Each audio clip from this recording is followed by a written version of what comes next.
He came back to ashes of a life he thought was waiting for him. 2 years in the mountains, 2 years of silence, frostbite, and solitude. Silas Kane had survived things that would kill most men twice over, and the one thought that kept him moving through the worst of it was simple: the cabin will be there. But smoke was rising from his chimney. Strange horses stood in his corral. And when he kicked open his own front door with his rifle up and his jaw locked tight, a woman he had never seen in his life aimed a Winchester straight at his heart. If this story already has you hooked, hit that like button and drop your city in the comments. I want to see exactly how far this story travels. Now settle in, because this one's going to take a while. Let's go. The cold that December was the kind that didn't just settle over the land, it crushed it. It pressed down on the pine forest until the branches bent and snapped under the weight of ice. It drove the elk down from the high ridges and pushed even the wolves into nervous, pacing clusters near the timberline. Creek water froze hard enough to walk on by mid-October, and by the time December rolled in off the Rockies like a slow gray wall, most people with any sense had already retreated somewhere with thick walls and enough firewood to last until March. The Wyoming frontier in winter was not a place that forgave weakness. It barely forgave strength. Silas Kane had been moving through it for 3 days straight. He came down out of the high country on foot, leading his pack mule, a bad-tempered gray animal named Cutter, along a trail that had been nearly swallowed by fresh snowfall. His snowshoes left wide, uneven tracks behind him. His beard was so frozen at the edges that it clinked faintly when he turned his head. The temperature at dawn had been somewhere south of 15 below, and it hadn't climbed more than a few degrees since. Every exhaled breath turned to white vapor and was immediately ripped away by the wind coming down off the ridge. He wasn't miserable, exactly. He had stopped being miserable around the 18-month mark, somewhere up in the high basin where the beaver runs were thick and the nearest human being was about 60 miles in any direction. After that, cold was just cold. Wind was just wind. You dealt with it or you died, and Silas Kane had decided a long time ago that dying was a waste of perfectly good stubbornness. He was 34 years old. He stood just over 6 feet, broad across the shoulders, in a way that came from actual work and not any particular vanity about it. His face, what you could see of it beneath the frost-rimmed beard and the deep crease of his hat brim, was weathered past the point where age really showed anymore. His eyes were the pale gray-green of river ice. Steady, reading the terrain, moving without urgency but without waste. He was carrying close to 90 pounds between his own pack and what he'd loaded on Cutter. Nearly 2 years' worth of pelts, beaver, mink, fox, a few otter, bundled and tied and wrapped in oilskin. Good work. Honest weight. Enough to settle his debts in Dunmore and still have money left for supplies to last another year if he decided to go back up. He hadn't decided yet, but he figured the cabin was as good a place as any to think on it. He'd built the structure himself in the spring of 1871, before the long trapping seasons pulled him deeper into the mountains. It sat in a wide, sheltered valley at roughly 5,000 feet, tucked against the eastern face of a long ridge that cut the worst of the northwest wind. Good water nearby, good timber. Far enough from Dunmore, the nearest town of any size, 22 miles to the southeast, that nobody came out this way unless they had specific business, which was exactly the point. Silas Kane did not have a complicated relationship with solitude. He preferred it, mostly. People were exhausting in ways that weather and animals never quite managed to be. Weather at least had the decency to behave according to its own logic. He came out of the tree line at the top of the valley slope just before noon. He stopped. He stood very still for a long moment, his hand dropping instinctively to the rifle slung across his back. Smoke was rising from the chimney of his cabin. He stood there and looked at it for what felt like a long time, but was probably about 10 seconds. His brain did what experienced men's brains do in moments like that. It moved through the possibilities quickly and quietly, the way a hand moves through dark water feeling for what might be down there. Could be travelers. Caught by the weather, used the place for shelter.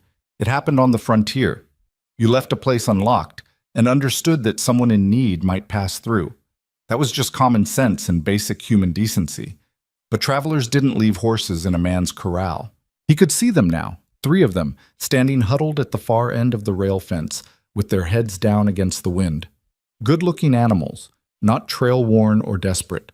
Healthy, brushed, fed recently if the easy way they stood meant anything.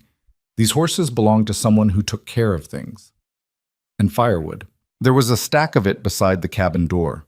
A big stack, chest high and several feet wide, cut and split and piled with obvious effort. That wasn't the work of someone sheltering for a night or two. That was the work of someone who intended to stay. Silas stood on the ridge for another full minute, watching. No movement at the cabin window.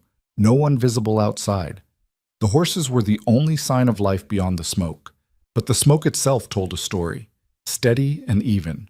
Not the thin, nervous thread of a fire just getting started, or the thick, billowing choke of green wood thrown on in a hurry. That was the smoke of a well-built fire in a well-tended hearth.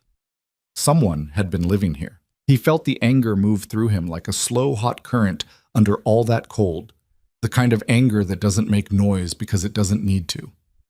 Quiet anger, the kind that comes from a man who has very clear ideas about what is his. He unslung the rifle. Thud. Coming down the valley slope, Silas kept to the tree line as long as he could, using the shadows of the pines as cover, even though it meant a longer approach through deeper snow. Old habit. He left Cutter tied to a branch. The mule didn't need instructions, just patience, and Cutter had plenty of the latter as long as nobody disturbed him. He came up on the cabin from the north side, away from the window, and pressed himself against the log wall for a moment. The wood was warm under his glove. Fire had been burning in there for hours, maybe longer. He could hear nothing from inside over the wind. He moved to the corner, checked the corral again. 3 horses, still standing easy, no sign of alarm. Good. That meant whoever was inside hadn't heard him yet. The front door had his own latch on it. A simple wooden bar drop system he'd made himself, designed to be lifted from outside with a thin leather cord that ran through a hole drilled in the door. He found the cord where it always was, looped around a small peg to the right of the frame. His fingers were numb enough that he fumbled with it twice before he got it loose. He took a breath. He lifted the bar, shoved the door hard with his shoulder, and came through fast with the rifle up. The cabin was warm. Shockingly, almost painfully warm compared to the air outside. And for one disorienting half-second, that warmth hit him so hard that his vision swam slightly and his brain tried to stutter. But his hands didn't stutter. His hands had the rifle up, and his eyes were already sweeping the room. He got as far as the center of the main room before he stopped. There was a woman standing by the fireplace. She was tall, taller than he'd have expected, though he wasn't sure what he had expected. With dark hair pinned back in a practical braid and wearing a flannel work shirt over heavy canvas trousers. She looked to be somewhere in her mid to late 20s. She was not pretty in a soft way. Her face was too strong for that, jaw too square, eyes too direct. But she was striking in the way that people with absolute self-possession tend to be striking, which is to say in a way that you don't really analyze until later, because in the moment you're too busy noticing that she is completely unafraid. She was holding a Winchester rifle, leveled at his chest. She had not flinched when he came through the door, had not screamed, had not dropped anything, had not taken a single step backward. By the time Silas's eyes locked onto her, she was already in a shooter's stance, feet shoulder-width apart, weight slightly forward, stock against her shoulder like it belonged there. Her finger was on the trigger. The fire crackled. The wind pressed at the walls. For a moment, neither of them said a single word. Then Silas said, his voice carrying the flat, unhurried weight of a man who was genuinely angry, but had long since learned not to let it get ahead of him. "That's my rifle you're pointing at me." The woman's eyes didn't move off his face. Her voice was steady, maybe overly steady, the way voices get when someone is working hard to sound calm. "No, it's mine, bought and paid for. I mean the one on the wall behind you." Silas kept his own rifle up. "The Winchester hanging above the mantel. That's mine. I made that shot bag on the left peg. I carved those shelves. I built every inch of this cabin with my own 2 hands." A beat. "You want to tell me who you are and what you're doing in my home?" Something crossed her face. Not fear exactly, but a tightening, a recalculation. Her eyes moved just briefly, just fractionally, to the things he'd described. The shot bag, the shelves, then back to him. "My name is Eleanor Hart," she said, "and this is my home. I bought it legally. I have the deed." Silas stared at her. "You have the deed," he repeated. In my saddlebag. I can show you. I'd like to see it. I'd like you to lower your rifle first. I'd like you to lower yours first. A pause. At the same time, then, she said. It wasn't a question exactly. It was more like a negotiation, delivered with the brisk tone of someone who had made a great many negotiations recently and was tired of the process but understood it was necessary. Silas found himself, against everything reasonable, slightly impressed by it. He lowered his rifle slowly. She lowered hers at the same pace, not quite in perfect unison because neither of them was willing to go first, until both barrels were pointing at the floor. She didn't lower it all the way. Neither did he. The deed, Silas said. She brought it from the saddlebag she'd been using as something between a document case and a safe. A heavy leather bag with a padlock on it, which she opened with a small key on a cord around her neck without ever turning her back to him completely. The document was on proper paper with an official seal. The signature at the bottom belonged to a man named Gerald Pruitt, who was listed as the licensed land agent and property registrar for Dunmore County. Silas read it twice. The cabin was described accurately. The land coordinates matched. The deed bore a date from 9 months ago, April of 1874. He'd been in the high basin by then, 8 days' travel from here, trapping spring runs with no idea any of this was happening. "Where'd you buy this?" he asked. "From the land agent in Dunmore, Gerald Pruitt. I paid $740. She said it the way someone says a number they have thought about every single day since spending it. That was everything I had. Silas set the document down on the table he had built. On the surface he had planned smooth himself. In the cabin he had raised from raw timber with his own hands. He didn't say anything for a moment. "Pruitt," he said finally. The word came out flat and quiet and with a specific kind of weight that suggested Gerald Pruitt was not going to enjoy the next time Silas Kane came to Dunmore. "You know him." "I know of him." Silas set his rifle against the wall, the first time he'd put it fully down since coming through the door, and straightened up and looked at the room. Really looked at it, the work she'd done. The cabin had been in rough shape when he left for the high country in the fall of 1872. He'd been meaning to do repairs before he went, but hadn't gotten to them all. There had been a bad gap in the chinking on the north wall. One of the window shutters had a broken hinge. The roof over the lean-to out back had needed new shakes put on before the first hard winter hit. All of that was done. The chinking was fresh and solid. He could see it, gray and even in the lamplight. The shelves he'd built held organized stores, dried beans, salt, cornmeal, dried meat wrapped in cloth, canned goods that she must have hauled up from somewhere at significant effort and expense. A heavy blanket hung across the far wall, which he realized after a moment was there for additional insulation. Smart thinking in a cabin this size. A small table had been added near the fireplace with a writing surface and an ink pot, neat and deliberate. The whole place was cleaner than it had ever been when he lived in it, which wasn't something he was particularly proud to admit. "How long have you been here?" he asked. 7 months. 7 months. She'd arrived in May then, before the worst of the mountain heat, and early enough to have time to fix things before winter. She'd done all of this alone, apparently, in a cabin in the middle of nowhere. He looked at her. She was watching him look at the room, and there was something in her expression that he couldn't quite read. Not exactly pride, though it was related to pride.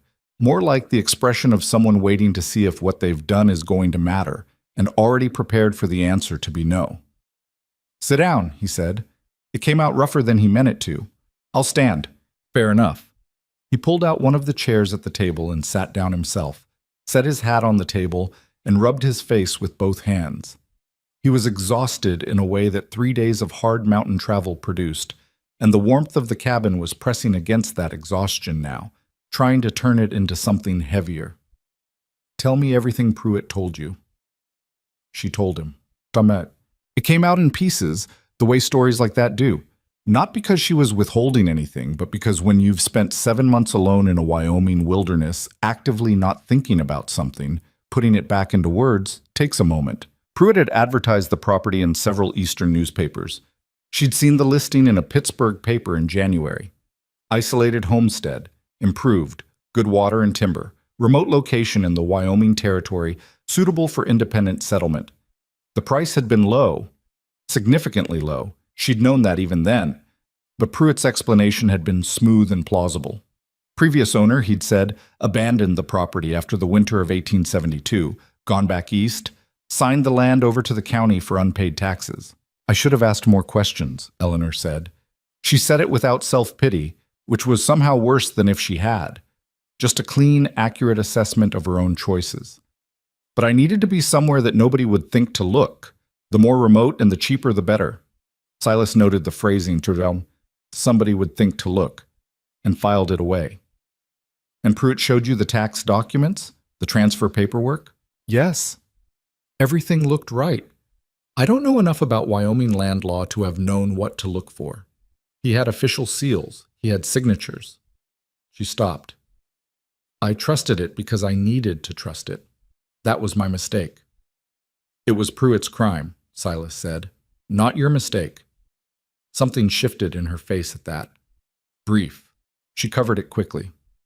Either way, I paid $740 for someone else's land.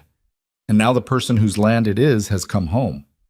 Yes, the words sat between them for a moment, carrying more weight than one syllable should have had. Silas looked at the fire.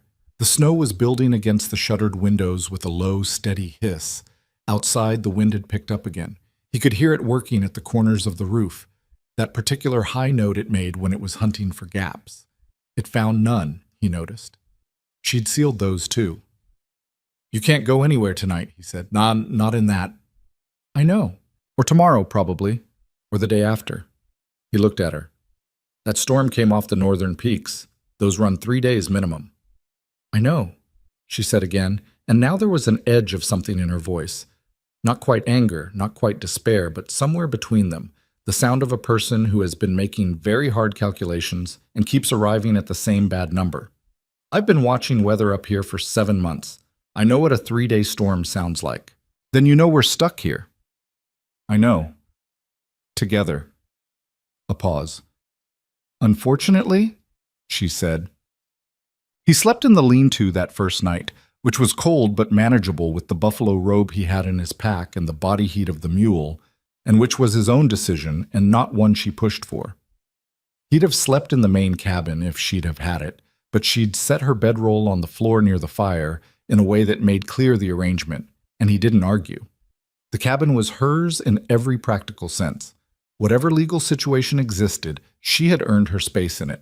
In the morning he came in stamping snow off his boots, and she had coffee on and cornbread cooking on the flat griddle over the fire, and neither of them mentioned the night before or the rifles. You need to reshoe that gray of yours, she said without looking up.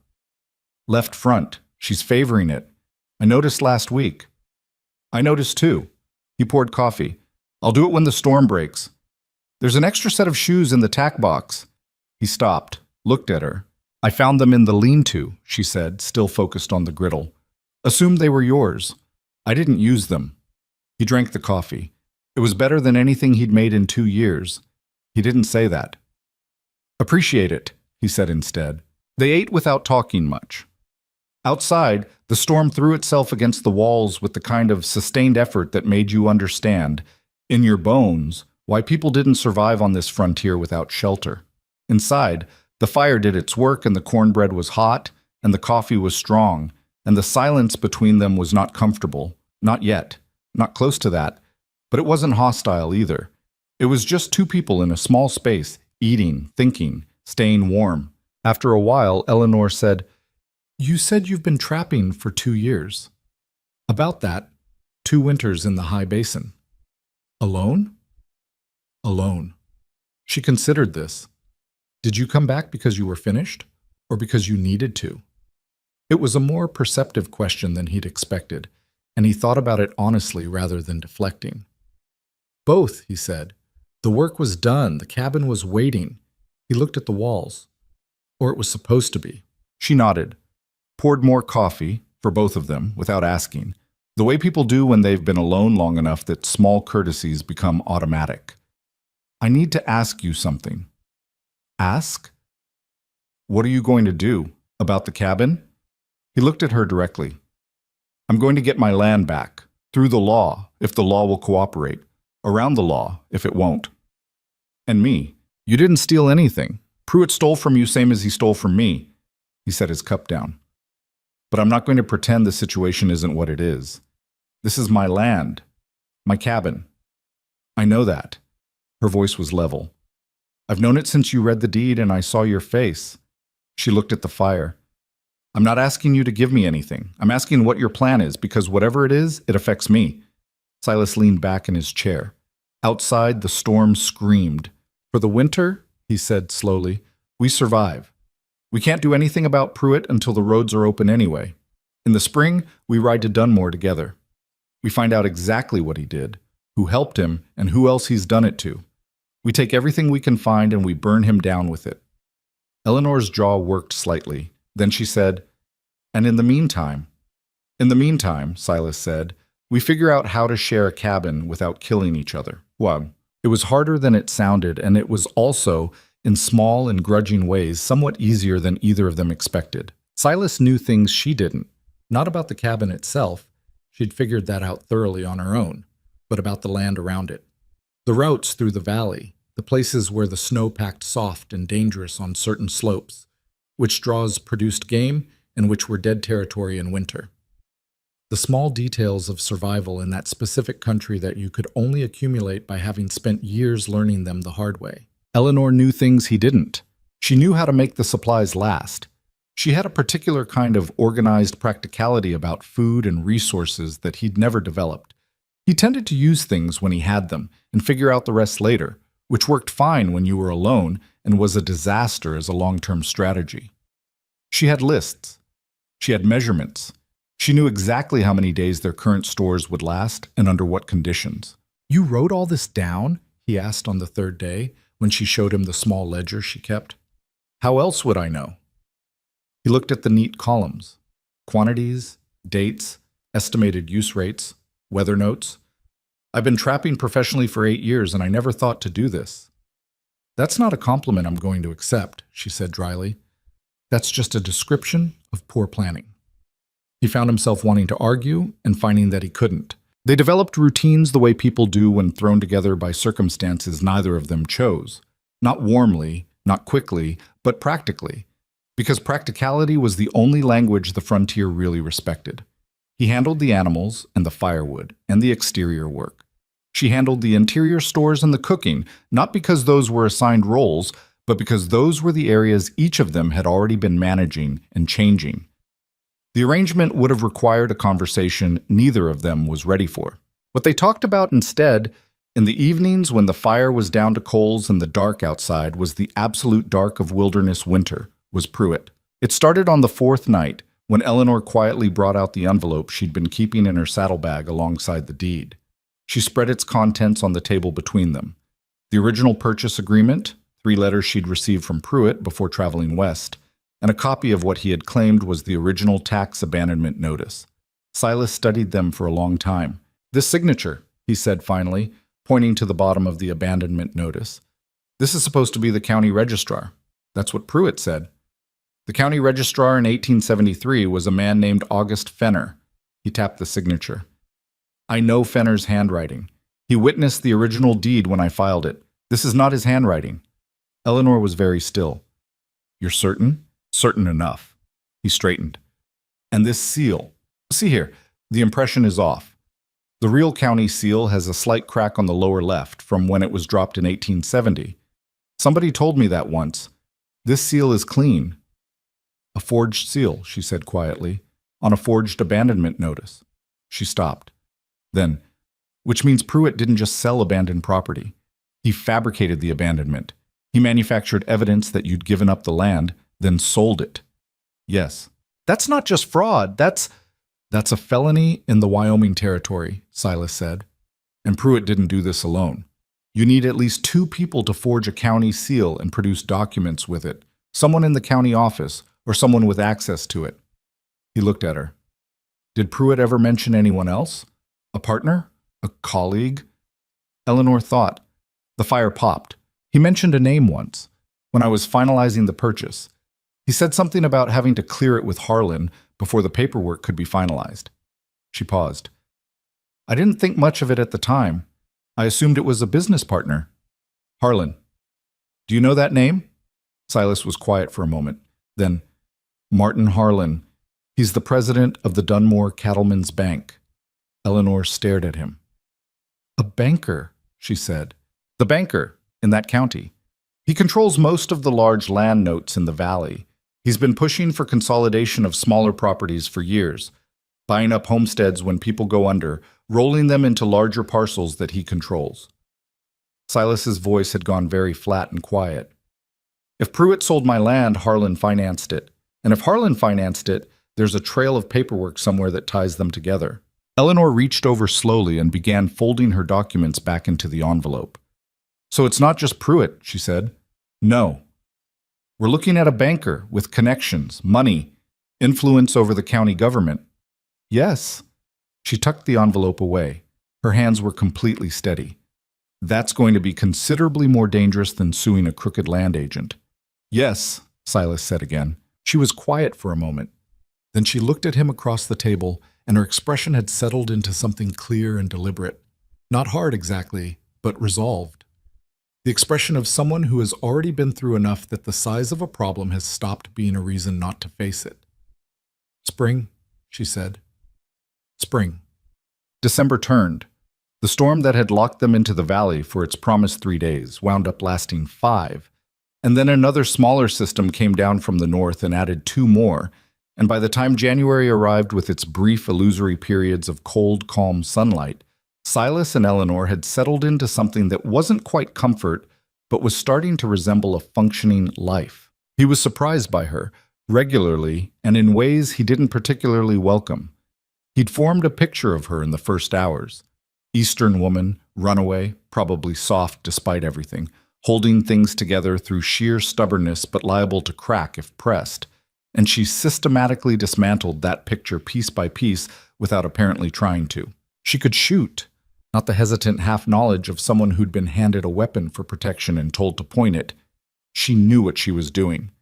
The form she'd had when she leveled the Winchester at him that first day wasn't panic form, it was trained form. And when he watched her one afternoon through the lean-to window as she put 3 rounds into the post she'd set up at 40 yards, all 3 hitting within a hand's width of center, he revised several assumptions at once. "Where'd you learn to shoot?" he asked that evening. "My father was a good shot," she said, and her voice had a particular emptiness in it that meant the subject was closed, and he didn't push it. She could work. Not just the keeping the cabin running kind of work that she'd already demonstrated, but the heavy outdoor work. She helped him clear the snow load from the lean-to roof when it built up dangerously in late January, hauling timber and working a shovel for 3 hours in the kind of cold that made breathing hurt.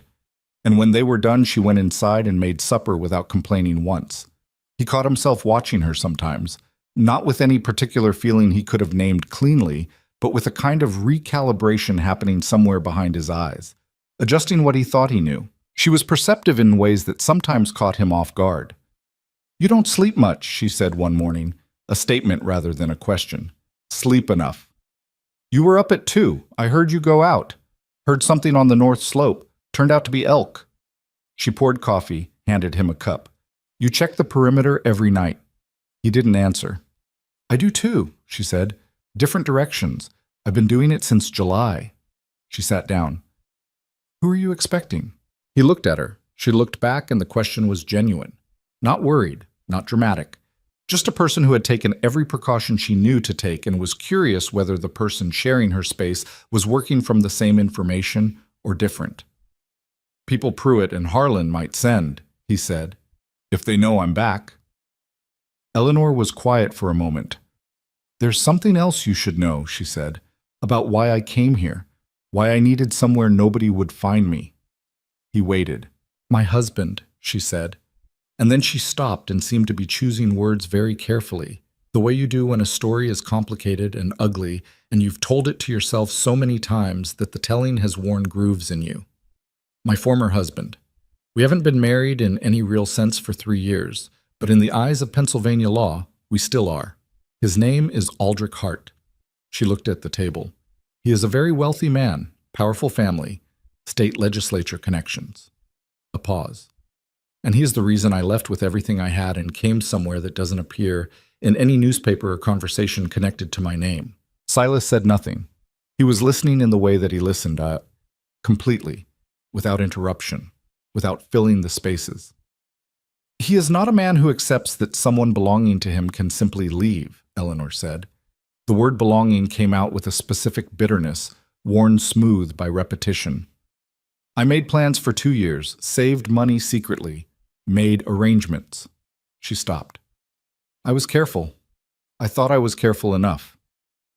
But you're still watching over your shoulder, Silas said.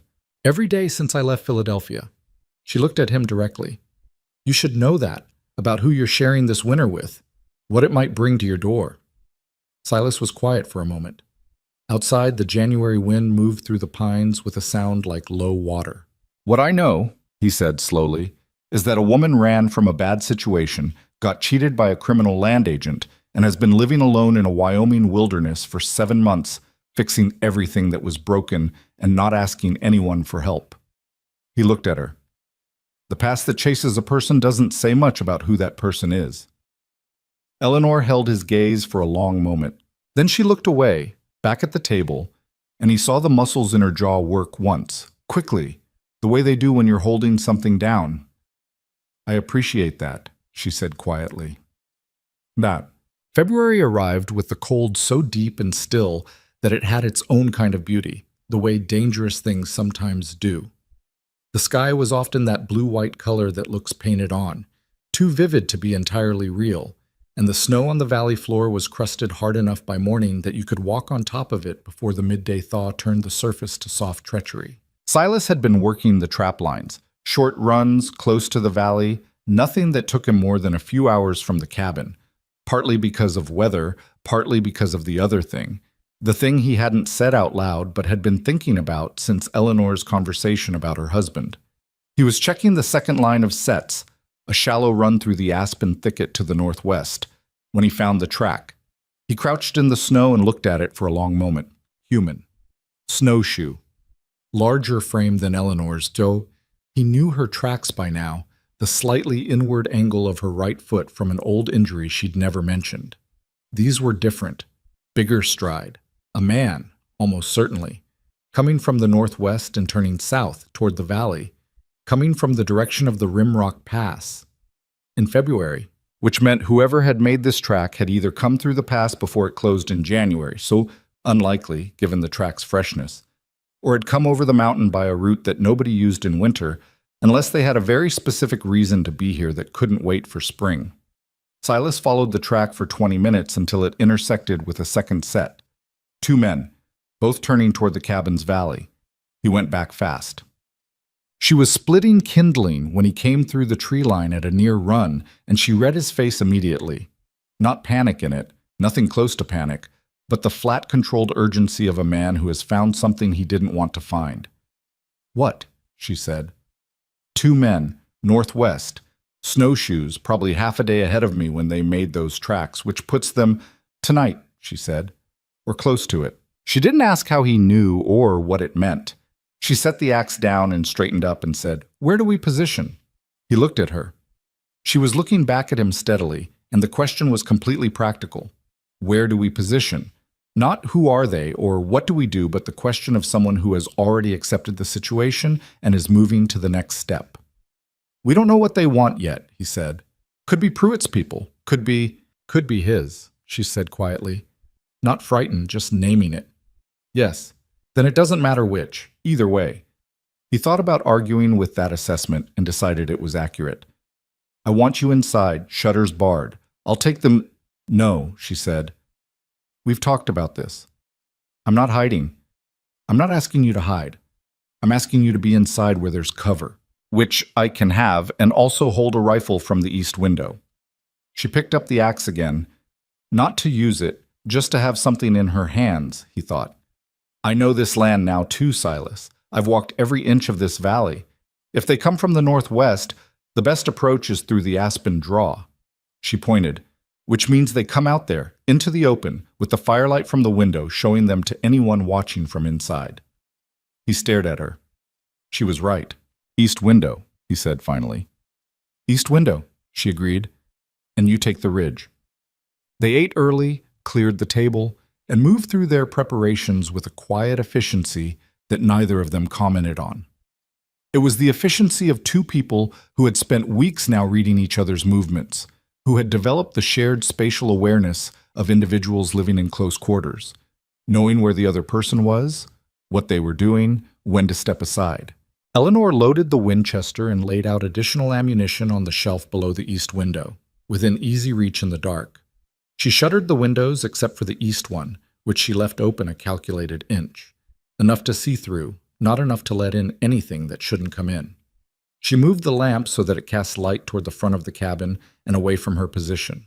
Silas watched all of this from the doorway for a moment before going out. "Eleanor," he said. She looked at him. "If it goes bad—" "It won't," she said. "If it does." She held his gaze. "Then we'll deal with that when it happens."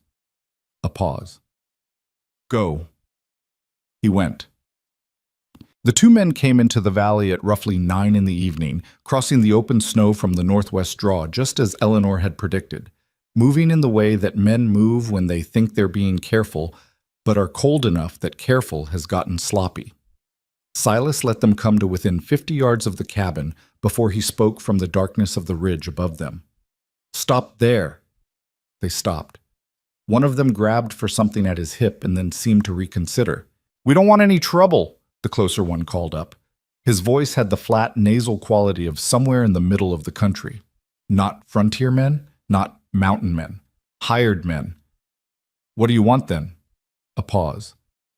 "We're looking for a woman. Name of Hart. We have papers." "You're on private land," Silas said. "You have no authority here." "The papers give us authority. They give you nothing in Wyoming territory. Whatever you were told about jurisdiction, you were lied to." A silence. The wind moved through the aspen trees. "You've got about 3 minutes to tell me who sent you and what you were told before I decide you're trespassing with hostile intent." Another pause. The two men exchanged a look that Silas could see clearly from the ridge, the brief calculating look of hired workers assessing whether the job was worth the immediate situation. The one who hadn't spoken yet turned and walked back toward the aspen draw without a word. The first one hesitated. Then he called up, "Harlan, Martin. Harlan hired us to find out if you'd come back. We ain't here for the woman, whatever you heard." A pause. "The woman's somebody else's problem. Harlan just wants to know if you're back." "Now you know I'm back," Silas said. "Tell him I said hello." The man walked away fast. Set. After they were gone, after Silas had tracked their retreat far enough into the northwest pass to be sure they were actually leaving, he came back to the cabin and came through the door and found Eleanor standing at the east window with the Winchester still in her hands and her shoulders carrying the particular rigid set of someone who has been holding everything very still for a long time. She turned when she heard him. Her face was controlled and steady, and he could see just barely in the lamplight the effort that steadiness was costing her. "What did they want?" she said. "Harlan sent them, checking if I'd come back." Not him, not Aldrich. Not this time. She absorbed this. Then she set the Winchester down on the shelf and turned fully toward the fire, presenting her back to him in a way that said clearly she needed a moment. He gave it to her. He hung his coat and hat and sat down at the table and waited. After a while she said, without turning around, "It's only a matter of time. Probably. Spring won't be safe, not if Harlan knows you're here. Not if—" "No," he said. "Spring won't be safe." He looked at the fire. "But neither is waiting." She turned around finally. Her face had settled into something clear and quiet and decided. Not resigned. Nothing like resigned. The opposite of resigned. "Then we don't wait," she said. Silas looked at her across the small, warm space of the cabin he had built, in the valley he had come home to find changed in every way, and strangely, unexpectedly, changed for the better. In some ways he still wasn't ready to examine. "No," he said. "We don't wait."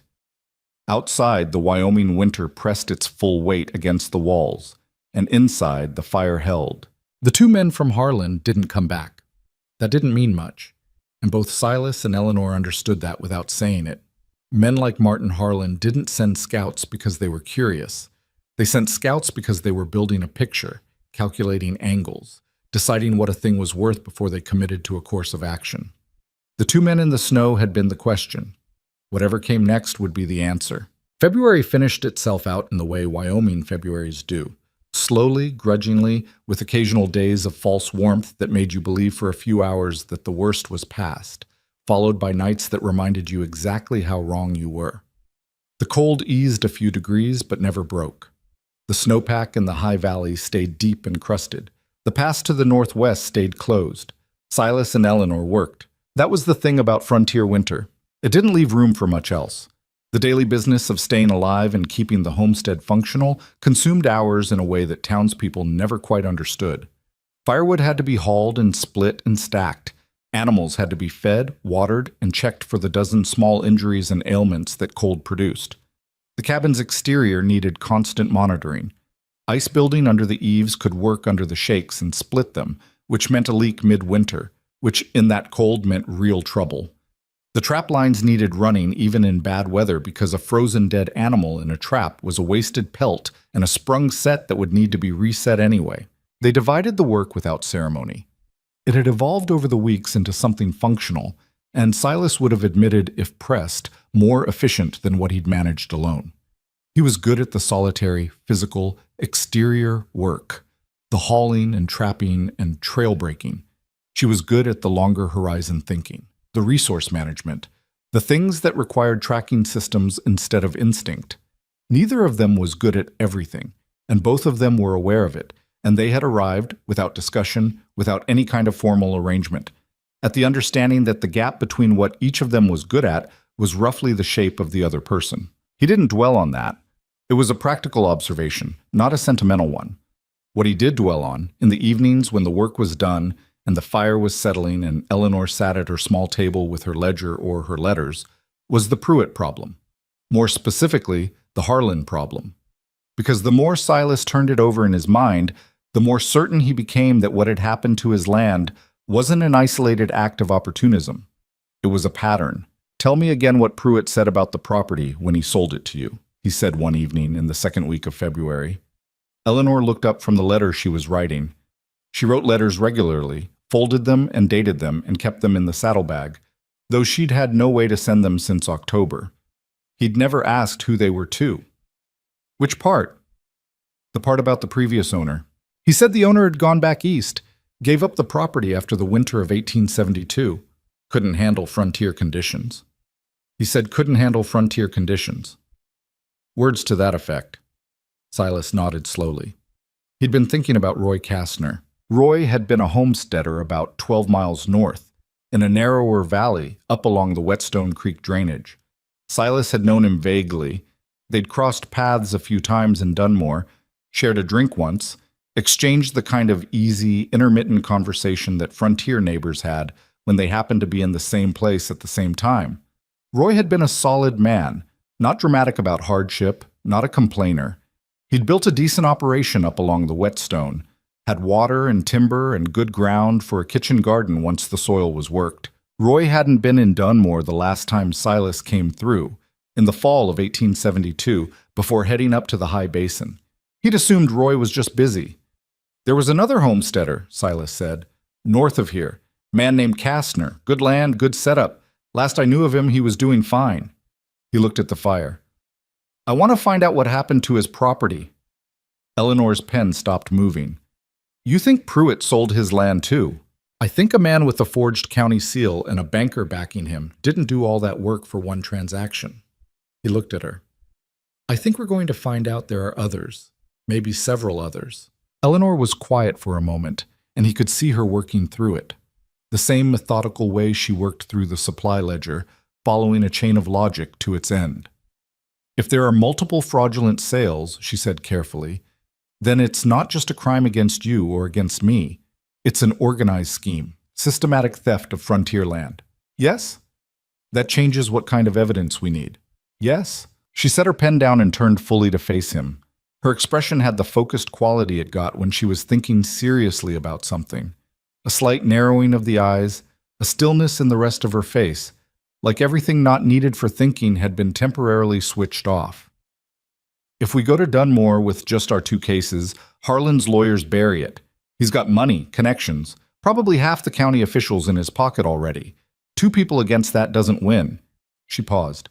But if we go with a pattern, documented cases, names, dates, forged documents from multiple transactions, that's harder to suppress. That's something a territorial judge can't ignore. Silas looked at her. You've thought about law. I've thought about how powerful men avoid consequences, she said, with a flatness that suggested the education had been personal. Which is the same thing, mostly. He almost asked about Aldrich Hart right then. Almost. But the fire settled, and she picked her pen back up, and the moment passed, and he decided it wasn't yet.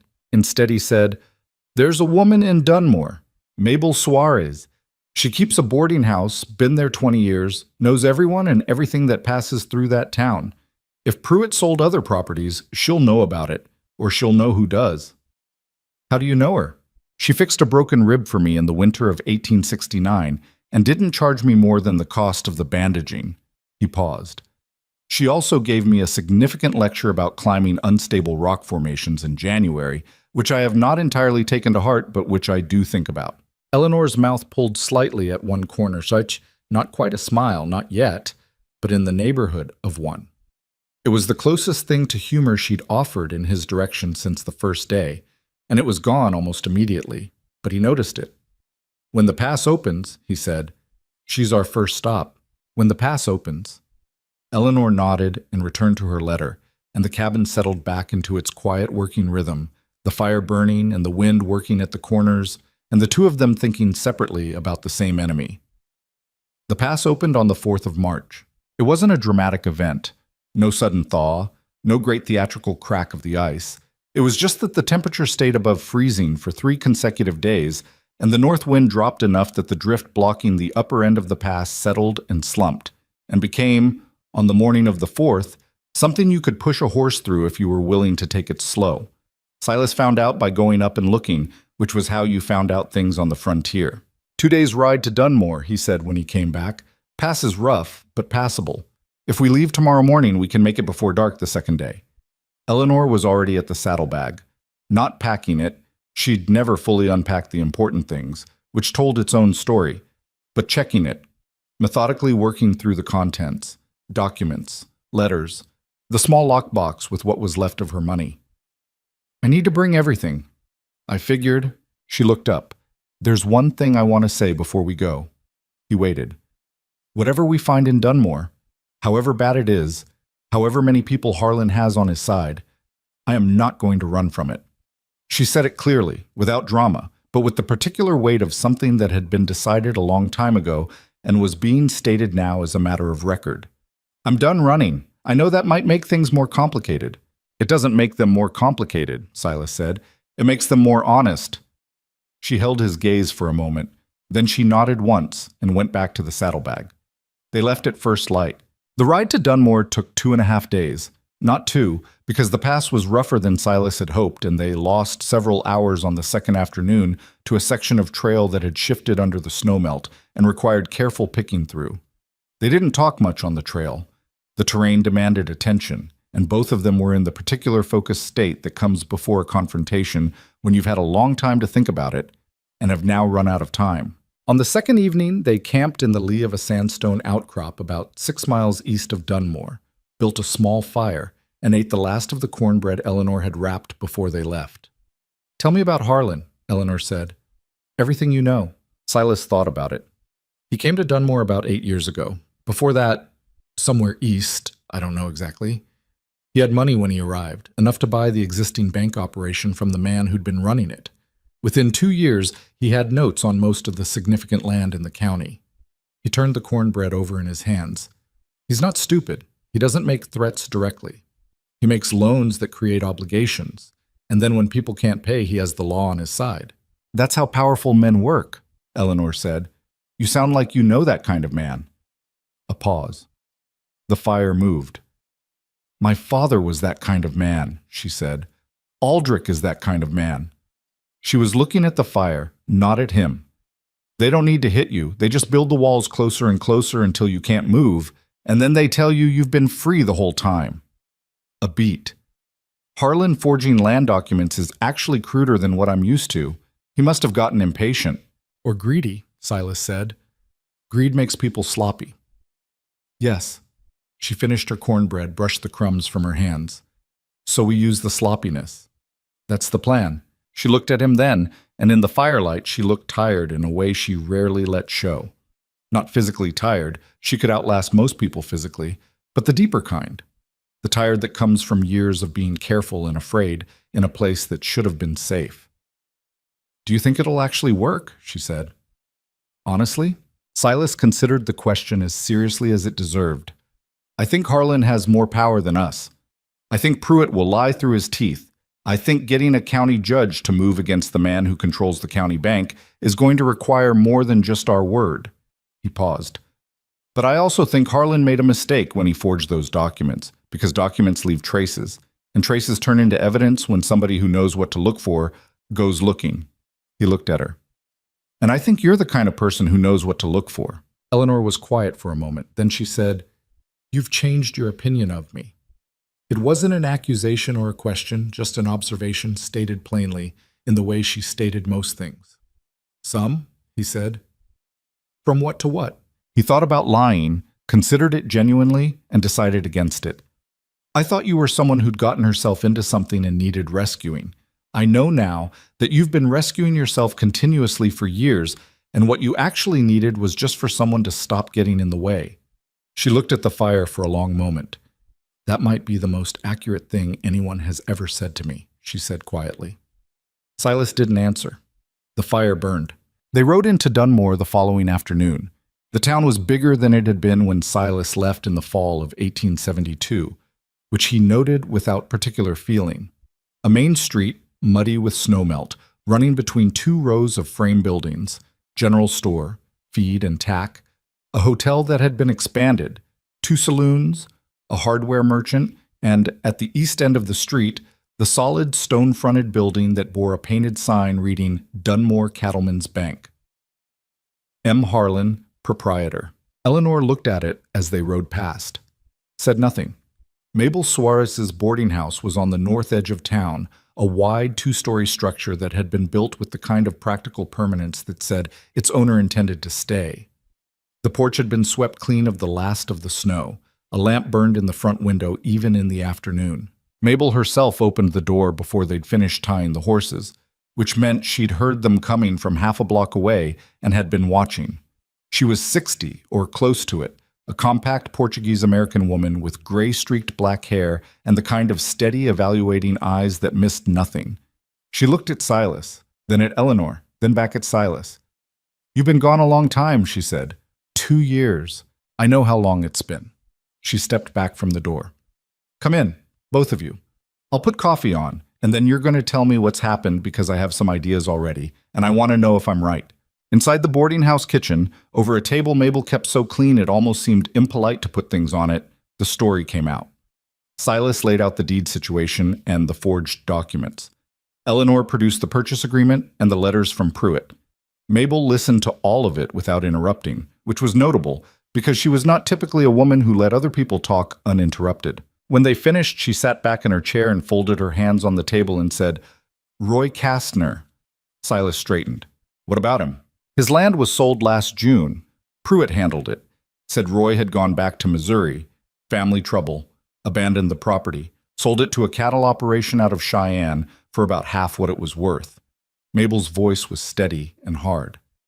I didn't believe it then, because Roy Kastner told me not 3 weeks before that he was putting in a second well and wasn't going anywhere, but I had no proof of anything. Do you know where Roy went? Eleanor said. No. And that worries me more than the rest of it. Mabel looked at her. You're the woman who bought Silas's property. I am. You paid Pruitt directly? In his office. He had a clerk witness the transaction. Mabel's expression tightened. The clerk would be his nephew, Daniel. 20 years old, does whatever Gerald tells him. She turned her coffee cup in her hands. I know 3 other families who've sold land through Pruitt in the last 2 years. 2 of them I'm fairly certain were pressured into it. Harlan holds notes on both properties, and when the loan terms changed suddenly, selling was the only option. She paused. One of them, the Abernethy family, told me the process was so fast and the paperwork so voluminous that they couldn't follow it all. She said it felt like signing things she didn't quite understand. That's deliberate. Eleanor said immediately. Volume of paperwork is a strategy. You bury the irregular documents in the middle of the legitimate ones and rush the signing. Both Silas and Mabel looked at her. I've seen it done, Eleanor said flatly and didn't elaborate. What do we actually have? Silas said. Not what we think, what we can prove. Eleanor spread the documents on the table. I have my purchase agreement, which contains the forged abandonment notice. The forgery is in the county seal, and you said the signature. If we can get a comparison document, something with Fenner's actual signature from around the same period, the forgery can be demonstrated. The county records office would have those, Mabel said. The ledgers from 1872 and 1873 should show every transaction Fenner witnessed. Assuming they haven't been altered, Silas said. Mabel gave him a look. Hugh Fenner is August's son. He took over the records office when his father retired. Hugh Fenner is possibly the most boring and meticulous man in the Wyoming Territory, which in this situation is exactly what you want. He keeps every record his father kept in the original with his own copies. If anyone has touched those ledgers, Hugh will know. She paused. He also has no particular affection for Harlan. Harlan tried to acquire the building the records office occupies 2 years ago. Hugh filed 17 separate legal objections. 17, Silas repeated. He is very meticulous. Eleanor was making notes in her ledger, fast and precise. We need Fenner. We need to know about Roy Kastner. We need to talk to the Abernethy family. She looked up. And we need to move carefully, because the moment Harlan knows what we're doing, he already knows you're in town, Mabel said quietly. Or he will within the hour. This is a small place. The kitchen went quiet for a moment, just the sound of the fire in the stove and the distant noise of the street outside. Then we move tonight, Silas said. Mabel nodded. Hugh Fenner lives above the records office. He's there by 7 every evening. She stood up, began clearing cups without fuss. You can both stay here. I have rooms. She paused with her back to them. Silas, I need to tell you something. Her tone had changed. He noticed it. Go ahead. She turned around. Her face had the expression of someone delivering news they've been holding for a while, waiting for the right moment and finding that the right moment has arrived, ready or not. 2 weeks ago, a man came through here, came in on the Cheyenne stage, didn't stay at my place, went to the hotel. He was asking questions about a woman traveling alone, said he was a private inquiry agent. She looked at Eleanor. He had a description, dark hair, tall, Eastern accent, traveling under the name Hart. Eleanor's hand on the table was perfectly still. What did you tell him? She said. I told him I hadn't seen anyone matching that description. Mabel held her gaze. That was 2 weeks ago. I don't know if he's still in the territory or if he went back to report. Eleanor's jaw worked once. Then she said, Thank you for that. He showed me a photograph, Mabel said carefully. Formal portrait. Wedding photograph, I'd guess, from the look of it. She paused. The man in the photograph was well-dressed, older than you by a good stretch. He was smiling in the photograph, but it was the kind of smile that doesn't reach. I know the smile, Eleanor said. Silence. Silas looked at Eleanor. She was looking at the table, and every muscle in her face and neck was controlled and exact, and he recognized the look. It was the same look she'd had the first night, when she'd held the Winchester on him, when she'd decided not to be afraid even though she was. The decision wearing the face of calm.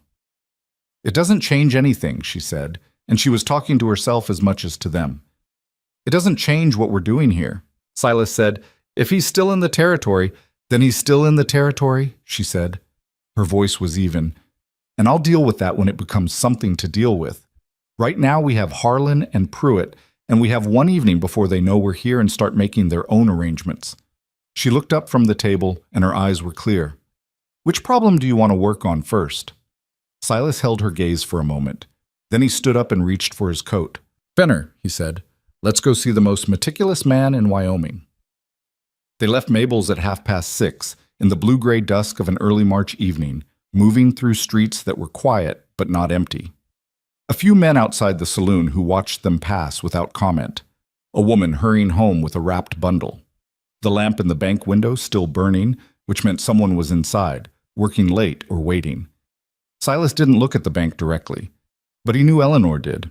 The records office was a narrow frame building sandwiched between the hardware merchant and what had been a lawyer's office until the lawyer in question had departed for Colorado with some urgency the previous year. A light burned in the upper window. Silas knocked on the street-level door. The man who answered was younger than Silas had expected, mid-30s, spare and slight, with the posture of someone who spent a great deal of time bent over a desk and had developed a permanent slight forward lean as a result. He wore reading glasses pushed up on his forehead and had ink on 3 fingers of his right hand. He looked at Silas. His eyebrows went up. Silas Kane. Hugh, I heard you were back. Hugh Fenner's eyes moved to Eleanor, back to Silas, then to the envelope Eleanor was carrying. Something shifted in his expression. The slight forward lean increased, as if a problem he'd been circling from a distance had just stepped into range. You'd better come up. The upper room was exactly what Mabel had promised. Meticulous. Shelves of ledgers, each labeled in small, precise handwriting. A large work table with a single lamp positioned to illuminate the center. Maps on the walls, heavily annotated. Papers in organized stacks that somehow conveyed the impression that every item knew where it belonged and was content to stay there. Hugh Fenner looked at the documents Eleanor spread on his work table and said nothing for several minutes. He moved a magnifying glass over the county seal on the abandonment notice. He went to a shelf without hesitation, pulled a ledger from 1872, and opened it to a page with the smooth efficiency of someone who has handled these materials so many times that they've become extensions of his hands. He set the ledger next to Eleanor's document and studied both through the magnifying glass. Then he straightened up and took off his reading glasses and set them on the table. "The seal is wrong," he said. "The signature is wrong." He paused. "I have original documentation in this office dated April 1872, witnessed and signed by my father, showing Silas Kane as the lawful owner of record for this property, with no subsequent transfer, no tax default, no abandonment." He looked at Silas. "None. There is no legal basis for any transaction involving your land. Pruitt had no property to sell." The room was very quiet. "How many?" Silas said. Fenner looked at him steadily. "In the past 26 months, I have identified discrepancies in 7 transactions handled through Pruitt's office. I have been documenting them." He went to a different shelf, pulled a different ledger, this one newer, the ink darker. "I did not know what to do with what I found. I still don't know what to do with it. Harlan controls the circuit judge's schedule. The county sheriff is not compromised exactly, but cautious in ways that amount to the same thing." He set the ledger on the table beside the others. "But I have been keeping records, because that is what I do." Eleanor put her hand flat on the open ledger. Her fingers were trembling, very slightly, for the first time that Silas had seen. 7 properties, she said. 7 documented, possibly more that I haven't found discrepancies in yet. Fenner looked at her carefully. "You purchased one of them." "Yes." "Your money is gone." "Yes." "I'm sorry," he said, and meant it. Eleanor took a breath. "Will you testify?" she said. "In front of a territorial judge. If we can get one here who isn't in Harlan's pocket, will you put all of this in front of them?" Hugh Fenner looked at the shelves around him, at the 20 years of records his father had kept and that he was keeping, at the one room in Dunmore where the truth was documented precisely and stored carefully and had been waiting, apparently, for someone to come use it. "I've been waiting for someone to ask me that question," he said. Outside, down the dark main street of Dunmore, the lamp in the bank window finally went out. Hugh Fenner made copies of everything that night. He worked by lamplight until well past midnight, his pen moving with the methodical precision of a man who understood that what he was producing might matter in a court of law, and therefore could not afford a single careless stroke. Silas sat in the corner and watched the street through the narrow window. Eleanor sat across from Fenner at the work table and organized the documents as he finished them. Original on one side, copy on the other, everything dated and initialed in the margin. Nobody talked much. There was a particular quality to the silence in that room, the weight of 7 stolen properties and the names attached to them sitting on the table between 3 people who were now committed, whether they'd said so plainly or not, to doing something about it. Around 11, Fenner looked up from his copying and said without preamble, "Roy Kastner didn't go back to Missouri." Silas looked at him. "I received a letter from a cousin of Roy's in November. She was trying to locate him. She'd had no word since the spring. Fenner set his pen down carefully. I wrote back and told her what Pruitt claimed. She wrote again and said Roy had no family left in Missouri, parents dead, no siblings, nowhere to go back to. He paused. I don't know what happened to Roy Kastner. I've been trying not to think about the most obvious explanation. The room was very quiet. How old was he? Eleanor asked. 42, 43 by now, if... Fenner stopped, picked up the pen again. He was a good man. Silas turned back to the window. The street below was empty and dark. The hotel across the way had one light still burning on the second floor. He'd been watching that light for an hour, the way it stayed steady and didn't move. Not someone reading or getting ready for sleep, but someone sitting. Waiting, maybe. He didn't say anything about it. They left Fenner's at midnight with 2 sets of copies, one set for Fenner's own files, one set that Eleanor packed into her saddlebag alongside the originals. Fenner had also given them a name, Judge Wallace Prairie, a territorial circuit judge based out of Laramie, who Fenner described as honest, thorough, and specifically not beholden to Harlan because he'd ruled against Harlan's interests twice in land disputes and hadn't apparently lost sleep over it. I'll write to Prairie in the morning, Fenner said at the door, before Harlan knows what I'm doing. He may already know you've spoken to us, Eleanor said. He may. Fenner looked at her steadily through his glasses. But the letter will be on the Laramie stage before Harlan can do anything about it legally. After that, it's out of his hands. A pause. Get out of town tomorrow morning, both of you. Don't give him the opportunity to create a situation here where he controls the terrain. It was good advice, and they took it. Mabel had supper waiting when they got back, late as it was, and she sat with them while they ate and didn't ask questions until Silas told her about Roy Kastner. Then she was quiet for a long time, her hands folded on the table, her face doing the particular work that faces do when information that was feared turns out to be worse than feared. I liked Roy, she said finally. Nobody added anything to that. They left Dunmore at first light, before the town was properly awake, and made the return trip to the cabin in a day and a half of hard riding. Eleanor barely spoke on the trail. Not the hostile silence of the early weeks, something different. She was processing, Silas could tell, turning the information from Fenner's office over and over the way you turn a problem that has too many pieces and not enough answers. It was on the second morning of the ride, with the cabin valley finally visible in the distance below them, that she said it. If they went after Roy Kastner, I know, Silas said.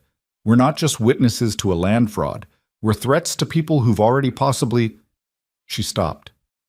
I know, he said again, quieter. She looked straight ahead at the valley. We need to be ready for something worse than 2 men with snowshoes. He didn't argue with that. The cabin was as they'd left it, which was a relief in the straightforward animal way that returning to shelter and finding it intact is always a relief, regardless of what else is happening. They put the horses up, checked the stores, went through the routines. But the routines felt different now, more deliberate, more weighted. Silas checked the exterior of the cabin that evening with a different eye than before. Angles of approach, fields of fire, the timberline and how far it came from the north and west. He'd been a trapper for 8 years. Before that, he'd spent 3 years as a scout for the Army out of Fort Laramie. And before that, he'd grown up in eastern Tennessee in a family that didn't produce men with a lot of illusions about how peacefully the world operated. He knew how to think about terrain as something that could be used or could be used against you, and standing in the cold dusk looking at the valley, he thought about it carefully. The cabin sat with its back to the eastern ridge. Good. Anyone approaching from the east had to come over high ground and would be visible for a long time before they reached the structure. The north and west approaches were more open, with the aspen thicket about 200 yards out providing the closest significant cover. The corral was to the south. The main window faced west, toward the valley floor. He walked the full perimeter twice in the gathering dark, then came back inside. Eleanor was cleaning the Winchester at the table. Not nervously, with the focused attention she gave everything, the barrel laid out on an oiled cloth, the cleaning rod going through with steady strokes. North and west are the problem, he said. I know, the aspens. We need something out there. A tripwire, at minimum, something that makes noise. She set the barrel down. There's wire in the lean-to, Left over from when I fixed the corral fence. She paused. I can set it tomorrow morning. I know those aspens well enough to do it in the dark if I had to. He believed her. Sleep in shifts, he said, starting tonight. Agreed. She picked up the barrel again. Silas? Yeah. She didn't look up from the cleaning. The man in the photograph. Aldrich. She said the name like it was something she'd rather not put in her mouth. He doesn't send inquiry agents when he's just curious. He sends them when he's already made a decision and needs to confirm the location before he acts on it. Silas sat down across from her. You think he's coming himself? No. Aldrich doesn't travel to uncomfortable places. He hires men who do. She paused. But the men he hires are not the kind of men who come to talk. He's not trying to persuade me to come back at this point. Something moved through her voice. Not fear, but the particular flatness that comes after fear has been lived with long enough to become something more like fact. He has too much pride for persuasion. What does he want? He wants to make sure I don't come back. Her hand stilled on the rifle. And that I don't talk about why I left. The fire crackled. Silas looked at her for a moment. At the careful way she was holding herself together, the cost of it visible in the set of her shoulders. He thought about asking the full question. What happened? What did you see or know that made you worth silencing? And decided it wasn't the moment. Maybe there would be a moment later. Maybe not. Anyone who comes onto this property with hostile intent, he said, is going to have a bad night regardless of who sent them. She looked up then, and something in her face shifted. Not relief exactly, but a lessening of a particular kind of weight. The weight of being the only person in the room who understands the size of a problem. I appreciate that, she said. I know you do. She went back to the cleaning, and he went back to his own preparations. And outside the Wyoming darkness settled over the valley like it had been doing for years. Patient and indifferent and entirely unconcerned with the plans of the people huddled against it. 3 days passed. They were not quiet days. There was work to do, always. But they were days without incident, and that absence of incident was its own kind of tension. Silas ran short trap lines and kept his eyes on the horizon. Eleanor strung wire through the aspen thicket in 2 concentric arcs, hanging tin pieces salvaged from old cans at intervals that would produce noise without wind triggering them. She also moved her bedroll permanently to the position near the east window, which she didn't explain and didn't need to. On the 4th night, at roughly 2 in the morning, the first of the wire lines rang. Silas was already awake. He heard it clearly. A single metallic note, brief and sharp, from the northwest edge of the aspen thicket. Then silence. Then, after about 30 seconds, the second line rang, further south.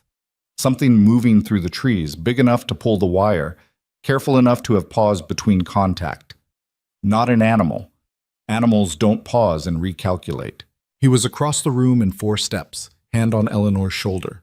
She was awake before he touched her, already sitting up, already reaching for the Winchester. How many? She breathed. Don't know yet.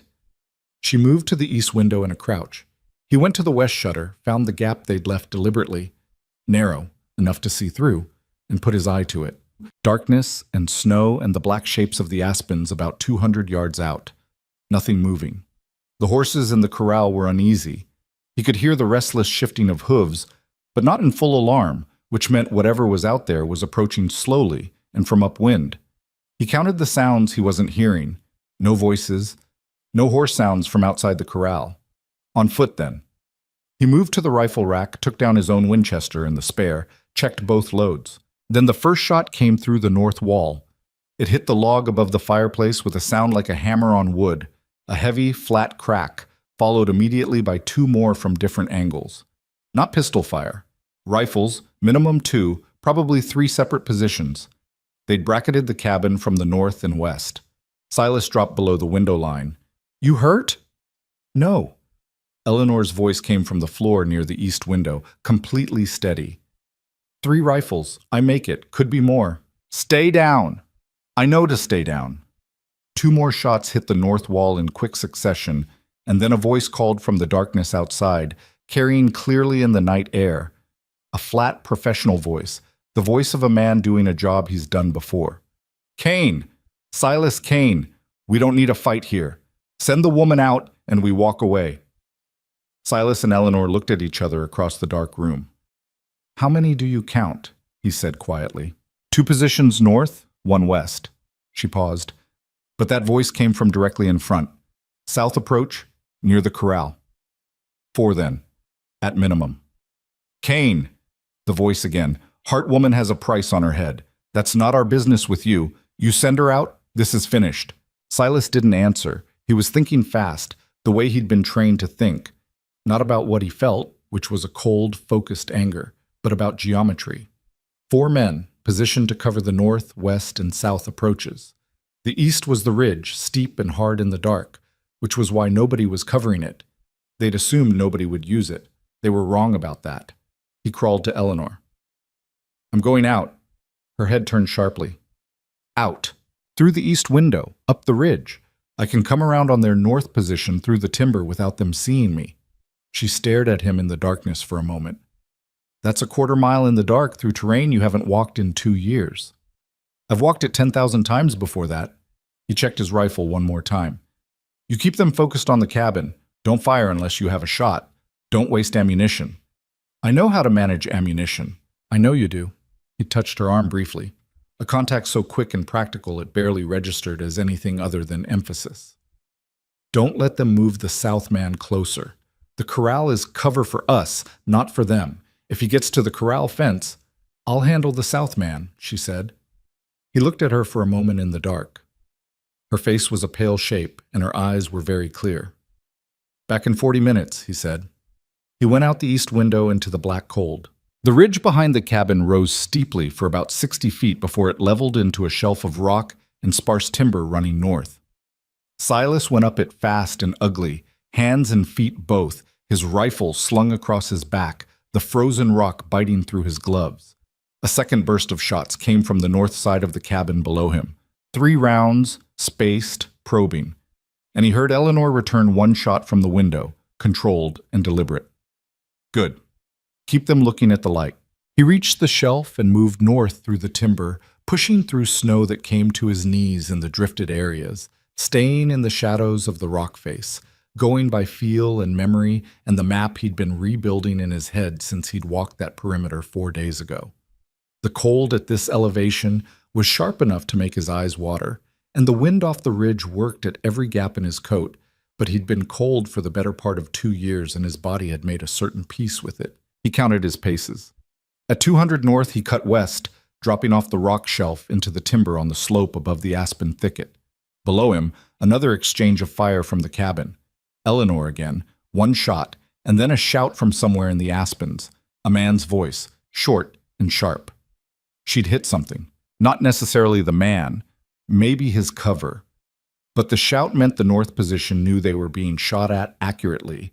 An accurate return fire from a defended position was exactly the kind of thing that made hired men recalculate the terms of their employment. Silas moved down through the timber. He found the first man at roughly the position he'd expected, behind a deadfall at the northern edge of the aspen thicket, lying in a shallow pit he'd dug in the snow to give himself a firing platform. A rifle, a pack, 2 extra boxes of cartridges laid out within reach. This was not a casual ambush. Someone had planned this. Silas came out of the dark to the man's left at a distance of about 15 feet and said quietly, "Don't." The man froze. "Put the rifle in the snow, hands where I can see them." A long pause. Silas watched the man's shoulders, the specific quality of tension in them, the calculation happening underneath. Then the rifle went down. "Who sent you?" Silas said. Silence. Silas stepped closer. "I'm going to ask you that once more, and you're going to think about the fact that you're lying in a hole in the snow on someone else's property at 2 in the morning, your partner just got shot at from inside that cabin, and I'm standing behind you with a rifle." A beat. "Who sent you?" "Hired work," the man said. His voice was young, younger than Silas had expected, 25 maybe. "We were hired through a man in Cheyenne. I don't know his real name." "What were your instructions?" "Take the woman. Alive." A pause. "Whatever it took." "And Kane?" Silence. "And Kane," Silas repeated. "Discretion," the man said. The word landed like a stone. Silas looked at the back of the man's head for a moment. He thought about Roy Kastner, who'd had a second well going in and no family in Missouri and hadn't been seen since spring. He thought about the word discretion and what it meant when men used it to mean the kind of thing that left no record. "Get up," he said. "Slowly. Leave the rifle." He walked the man back through the aspen thicket, hands bound with his own belt, and left him tied to a tree at the eastern edge of the thicket, with his ankles hobbled by a length of wire pulled from Eleanor's line. Not comfortable. Not dangerous, as long as the temperature didn't drop further, which it likely would. But that was a problem the man's employers had created, not Silas. He found the second man faster. The position had shifted after Eleanor's shot, which told him the shot had been close enough to unsettle the man's nerve. He was moving north through the aspens when Silas stepped out of the timber above him. This one didn't argue.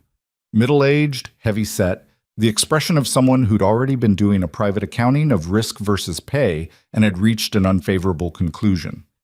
He put his hands up before Silas said a word. "West position," Silas said. "How many men total?" "4. Me, Danny, 2 out front." The man's breath came in short white clouds. "Leaders out front, by your corral." "Is the other front man still at his position?" A pause. "The woman shot him," the heavy-set man said. "In the arm. He's not going to be shooting back." Silas processed this without expression. He secured the second man, wrist to a different tree, close enough to the first man that they could hear each other but not reach each other, and moved south along the tree line toward the corral. He heard the leader before he saw him, which was the man's mistake.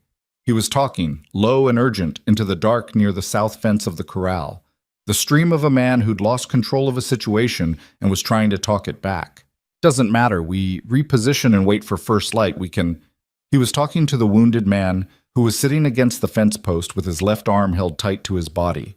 Silas came out of the dark at the edge of the corral and put his rifle on the leader. The leader was a tall man, wide-shouldered, with the kind of weathered competence in his face that said he'd been doing this kind of work for a long time. He went very still when he saw Silas.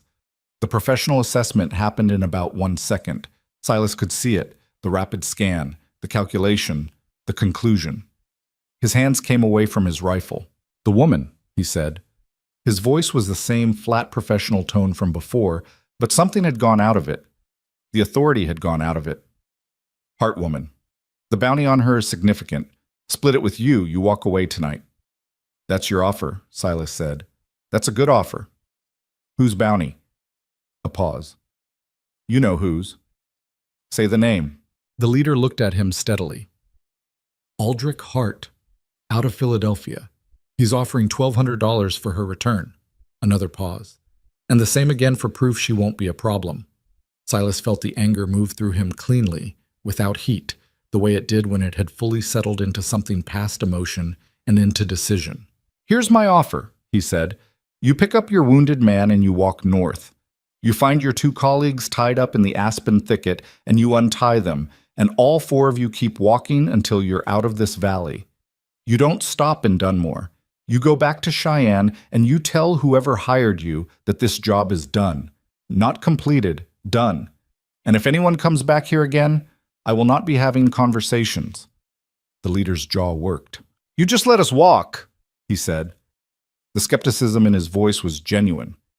"I don't want to bury 4 men in the spring thaw," Silas said. "It's a lot of work, and the ground is still frozen." A long silence.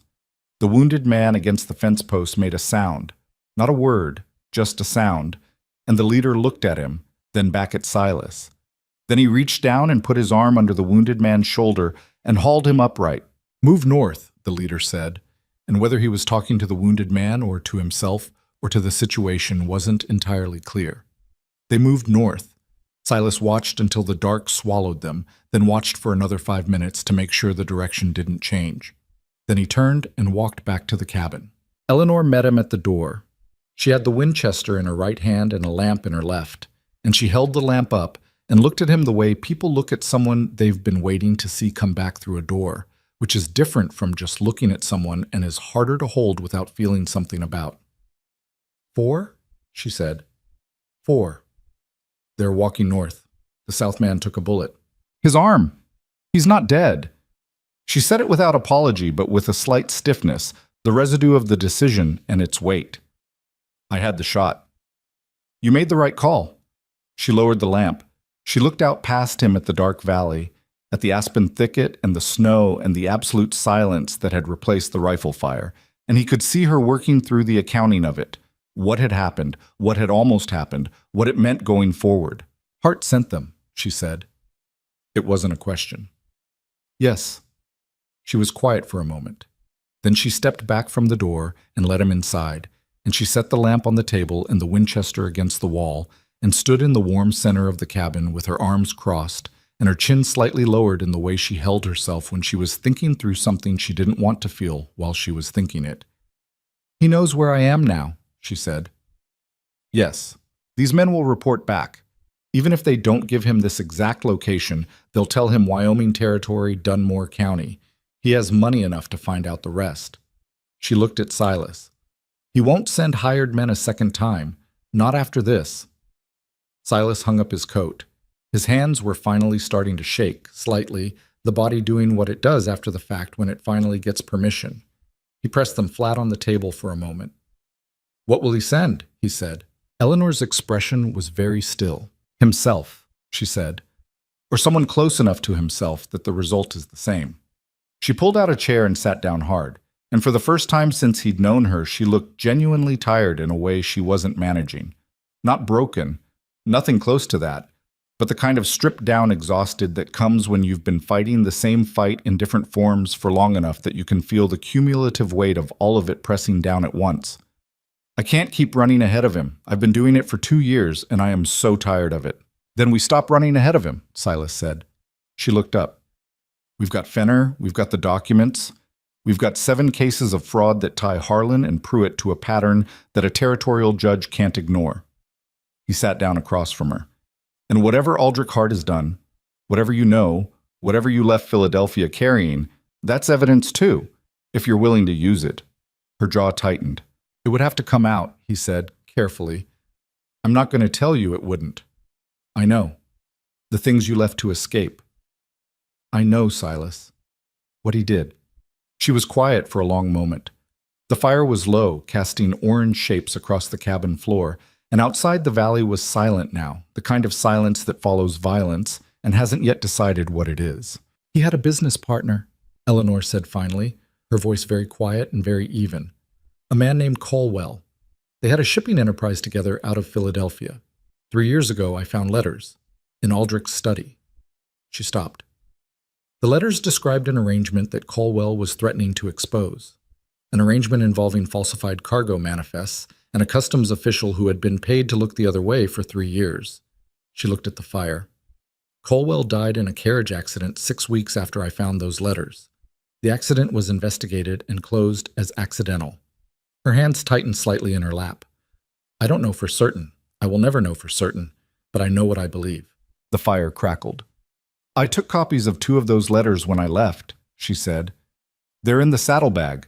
I've been carrying them for 2 years because I didn't know what to do with them, and I was afraid to use them, and I was afraid to destroy them. Silas looked at her for a long moment. You've been carrying the reason he wants you silenced, he said.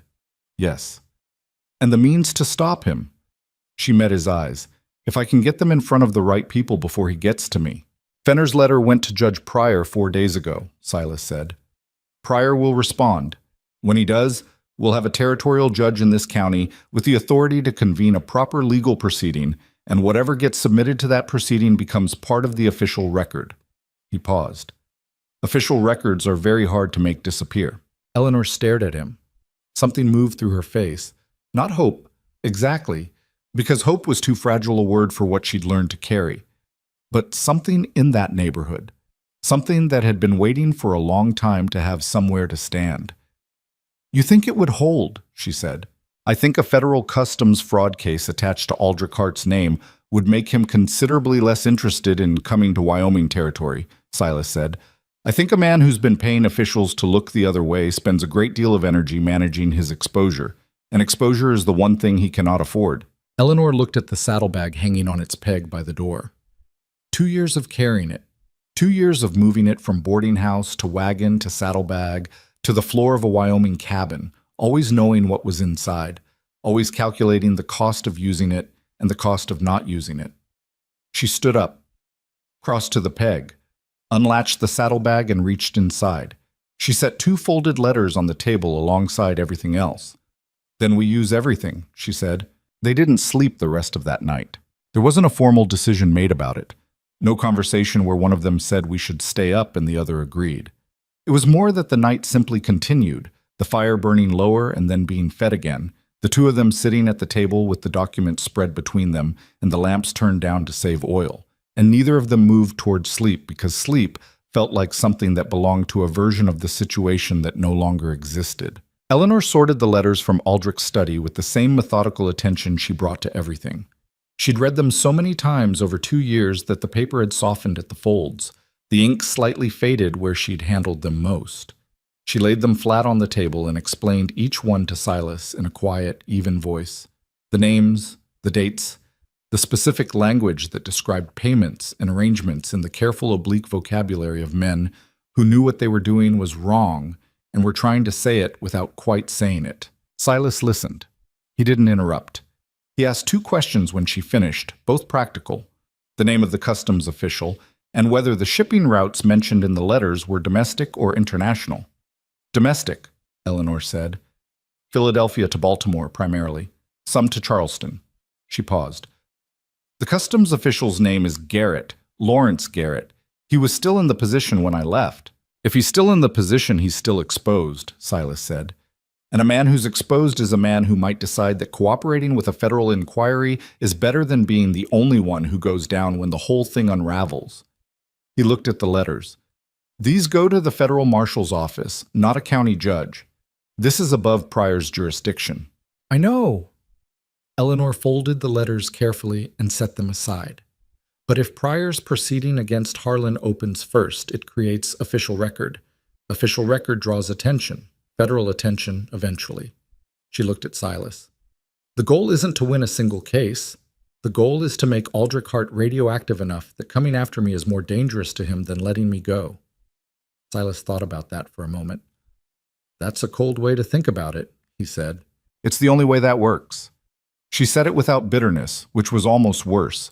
Just the flat accuracy of someone who had spent 2 years studying the specific mechanics of how powerful men protected themselves and had learned to think in the same geometry. "I don't have sentiment available for this. Sentiment is what he counted on when I didn't use these letters 2 years ago." He didn't argue with that. What he thought about, in the hours before dawn, was the leader of the hired men saying $1,200 with the practiced neutrality of someone quoting a market price. $1,200 for her return. The same again for proof she won't be a problem. He thought about that, and about Roy Kastner's empty homestead, and the word discretion, and he thought about Eleanor carrying those letters for 2 years across half a continent and all of this winter. And something settled in him that had been moving around loose since the night he'd come through his own front door to find a stranger pointing a rifle at him. He was not a man who made speeches about things. He'd never found the words for most of what he thought or felt, and he'd spent enough years alone that the habit of keeping things internal had calcified into something close to permanent. But sitting in the lamp-quiet cabin in the last hours before dawn, with the whole weight of what was coming pressing down on both of them, he found himself saying something that wasn't a speech, but was as close as he got. "Whatever happens in Dunmore," he said, "you're not handling it alone." Eleanor looked at him across the table. She was tired, genuinely, visibly tired in the deep way she almost never showed, and she looked at him for a moment with an expression that was complicated enough that he couldn't read all of it. "I know," she said. It wasn't a big thing, 2 words, but the way she said it, not reflexively, not dismissively, but with actual weight, like she was accepting something she'd been holding at arm's length for a long time, told him it was not a small thing to her. They left it at that. Judge Wallace Pryor's reply to Fenner's letter arrived in Dunmore 12 days later, on the 15th of March. Mabel sent word by the hand of a young man named Tomas, who rode the 22 miles to the cabin in a single day on a horse that made it clear it resented the urgency. The message was short, written in Mabel's handwriting on a folded piece of paper. "Pryor is coming. 3 weeks, maybe 4. Stay where you are and don't do anything loud until he gets here." Silas read it twice and handed it to Eleanor. She read it once and said, 3 weeks. Maybe 4. She folded the paper and set it down. Outside, the March thaw was doing its intermittent work. Days above freezing now, the snowpack shrinking back from the south-facing slopes, the creek running clear where the ice had broken up. The valley was starting to look like it might eventually become something other than winter, which was a thing the valley did every year and which never quite stopped feeling like a minor event worth noticing. Harlan will hear Prairie is coming, Eleanor said. Almost certainly. Which means he has 3 weeks to do something about it before a territorial judge arrives with jurisdiction he can't buy. Yes. She stood at the window looking out at the valley. Her profile was sharp in the afternoon light. The strong jaw, the straight line of her nose, the particular set of her mouth that meant she was running through scenarios. He has 2 options. He destroys the evidence or he removes the witnesses. Fenner's copies are in the county record office under Hugh Fenner's personal supervision, Silas said. Good luck destroying those without Hugh noticing and making enough noise to be heard in Laramie. Which leaves the witnesses. She turned from the window. We need to go back to Dunmore. He'd been expecting that. Had been thinking about it himself for the last 2 days without quite saying it. The cabin was defensible but isolated. 22 miles from any help, one approach in winter, and Harlan now had reason to believe that direct force on the property was manageable if applied with enough men. Dunmore was a public place. Witnesses. A telegraph that ran to Laramie. Mabel's boarding house, which was the kind of establishment that people noticed when things happened around it. And Fenner was in Dunmore, alone, with the evidence. Tomorrow morning, Silas said. They packed the same evening. Eleanor took everything from the saddlebag out and repacked it with the documents in a specific order she'd worked out. Originals wrapped in oilskin in the center, copies in a separate oilskin sleeve around the outside, the 2 letters from Aldrich's study in the innermost layer with an additional wrap of canvas. She was methodical and unhurried about it, the way she was about anything she intended to have right. Silas watched her for a moment and then went to pack his own things, which took considerably less time because he owned considerably less. Silas, she said without looking up from the packing. Yeah, if Harlan moves against us in Dunmore, if there's a legal challenge, an injunction, something that ties things up before Prairie gets here. She paused, smoothing the canvas wrap. I want you to know that I'm prepared to testify to everything. The purchase, the deed, the forged documents, all of it. She paused again. And what I know about Aldrich. He looked at her back, at the particular tension in her shoulders that meant this was costing her something. You don't have to decide that now, he said. I already decided. I'm telling you so you know. She tucked the final layer of the saddlebag and latched it. I want us working from the same information. All right, he said. She finally looked over her shoulder at him. Her expression was clear and a little raw around the edges, the way people look when they've made a decision that closes a door that was the last exit from a difficult situation. All right, she agreed and turned back to the packing. They rode into Dunmore the following afternoon to find that Harlan had not waited. The first sign was the sheriff's deputy posted outside the county records office. A young man Silas didn't recognize, sitting on a chair that had been dragged onto the porch, with a rifle across his knees and the particular expression of someone who'd been told to be there and hadn't been told exactly why. Silas pulled up short 1/2 block away. That's not Hugh's doing, Eleanor said quietly beside him. No. He scanned the street. The bank had 2 men standing near its front entrance, not inside, outside, which was unusual. Pruitt's land office, 3 buildings down from the bank, had its shutters closed, which was more unusual given that it was mid-afternoon on a weekday. And Mabel's boarding house at the north end of the street had a lamp burning in the upstairs window in the arrangement they'd agreed on. 1 lamp centered in the window meant trouble. 2 lamps meant come inside quickly. 1 lamp. Mabel's, Eleanor said. They came around to the boarding house from the back alley, left the horses in Mabel's small rear yard, and went in through the kitchen door. Mabel was there waiting, and with her was Hugh Fenner, who looked considerably less composed than the last time Silas had seen him, and had what appeared to be the beginnings of a bruise along his left jaw. What happened? Silas said. Harlan's men came to the records office this morning, Fenner said. His voice was steady, but something underneath it wasn't.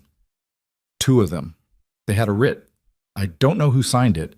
It looked official enough on the surface. claiming the county records required auditing under Harlan's authority as a major county taxpayer. He touched his jaw. I told them that was not how county records authority worked. One of them was persuasive about disagreeing. They got inside? Eleanor asked. They got inside the front room. Fenner looked at her. They did not get into the inner storage room where the primary ledgers are kept, because I had barred that door from the inside before they arrived. I had time. One of Mabel's kitchen boys saw them coming from the bank and ran ahead. He paused. They spent approximately 30 minutes making a great deal of noise in the outer room. I imagine they found the working files I left on the table, which were copies of nothing important. The originals? Silas said. Fenner reached inside his coat and produced a flat oilskin packet. On my person since 6 this morning. Eleanor made a sound that might have been relief, or might have been something more tired than that. Mabel poured coffee for everyone and set it on the table with the directness of a woman who understood that what was needed in most crises was something hot to hold. Harlan called a meeting last night, she said, sitting down. I heard about it this morning. Several of the county councilmen, the sheriff, Prairie. 2 hours in Harlan's bank office. She looked at Silas. Word is he's moving to have a county injunction filed against the property dispute before Prairie arrives. He's claiming the deed transfer to the Hart woman was legal, and your claim has been abandoned through non-occupancy. Non-occupancy, Eleanor said, the words flat and sharp.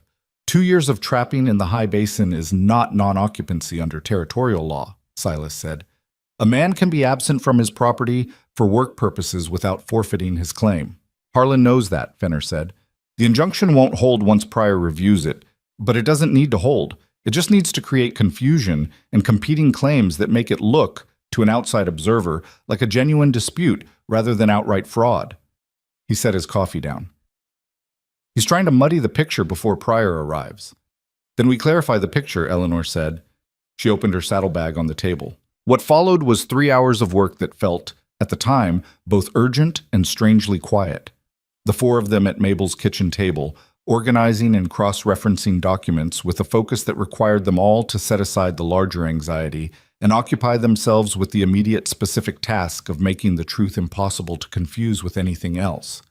Fenner's ledger entries, Eleanor's purchase documents, the forged abandonment notice, the 7 additional cases Fenner had documented, each piece given its proper place in a chronological record that told a story clear enough that a judge who had no particular stake in the outcome would have no difficulty following it. The 2 letters from Aldrich's study sat at the edge of the table, slightly apart from the other documents.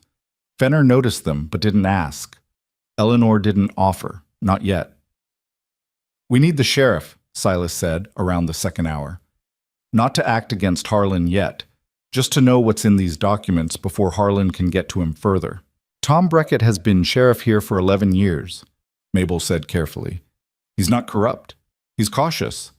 There's a difference. She paused. He knows something's wrong. He's known it for a while. He just hasn't had the kind of evidence that makes action feel safer than inaction. Then we give him that evidence, Eleanor said. He'll ask how you got it, Silas said, looking at her. I'll tell him I bought a piece of land with forged documents, and I've spent a winter in the wilderness figuring out what was done to me and by whom. She held Silas's gaze. That's the truth. It's enough. Breckett came to Mabel's back door at dusk, which told Silas that Mabel had sent word, and that whatever calculation the sheriff had been running had finally resolved itself. He was a thick-built man, late 40s, with an honest face gone tired around the eyes, in the way that 11 years of watching a small town from the inside and not always being able to fix what you saw would do to a face. He sat down at the table and looked at the documents for a long time. Nobody rushed him.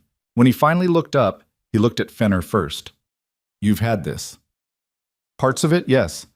Fenner touched the ledger. I was waiting for sufficient evidence to make action viable. I was also... He paused. I was afraid. I want to be honest about that. Breckett nodded once. Not a judgment, just an acknowledgement. He looked at Silas.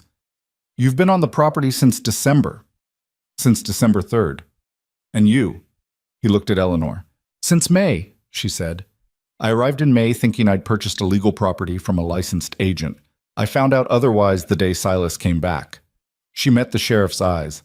I have the full purchase record. the original correspondence with Pruitt, and documentation of the forged county seal.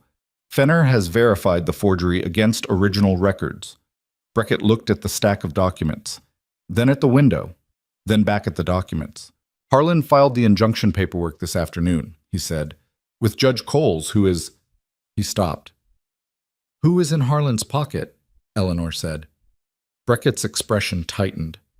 Who has historically found in Harlan's favor on disputed matters, he said carefully. The injunction will be on paper by morning.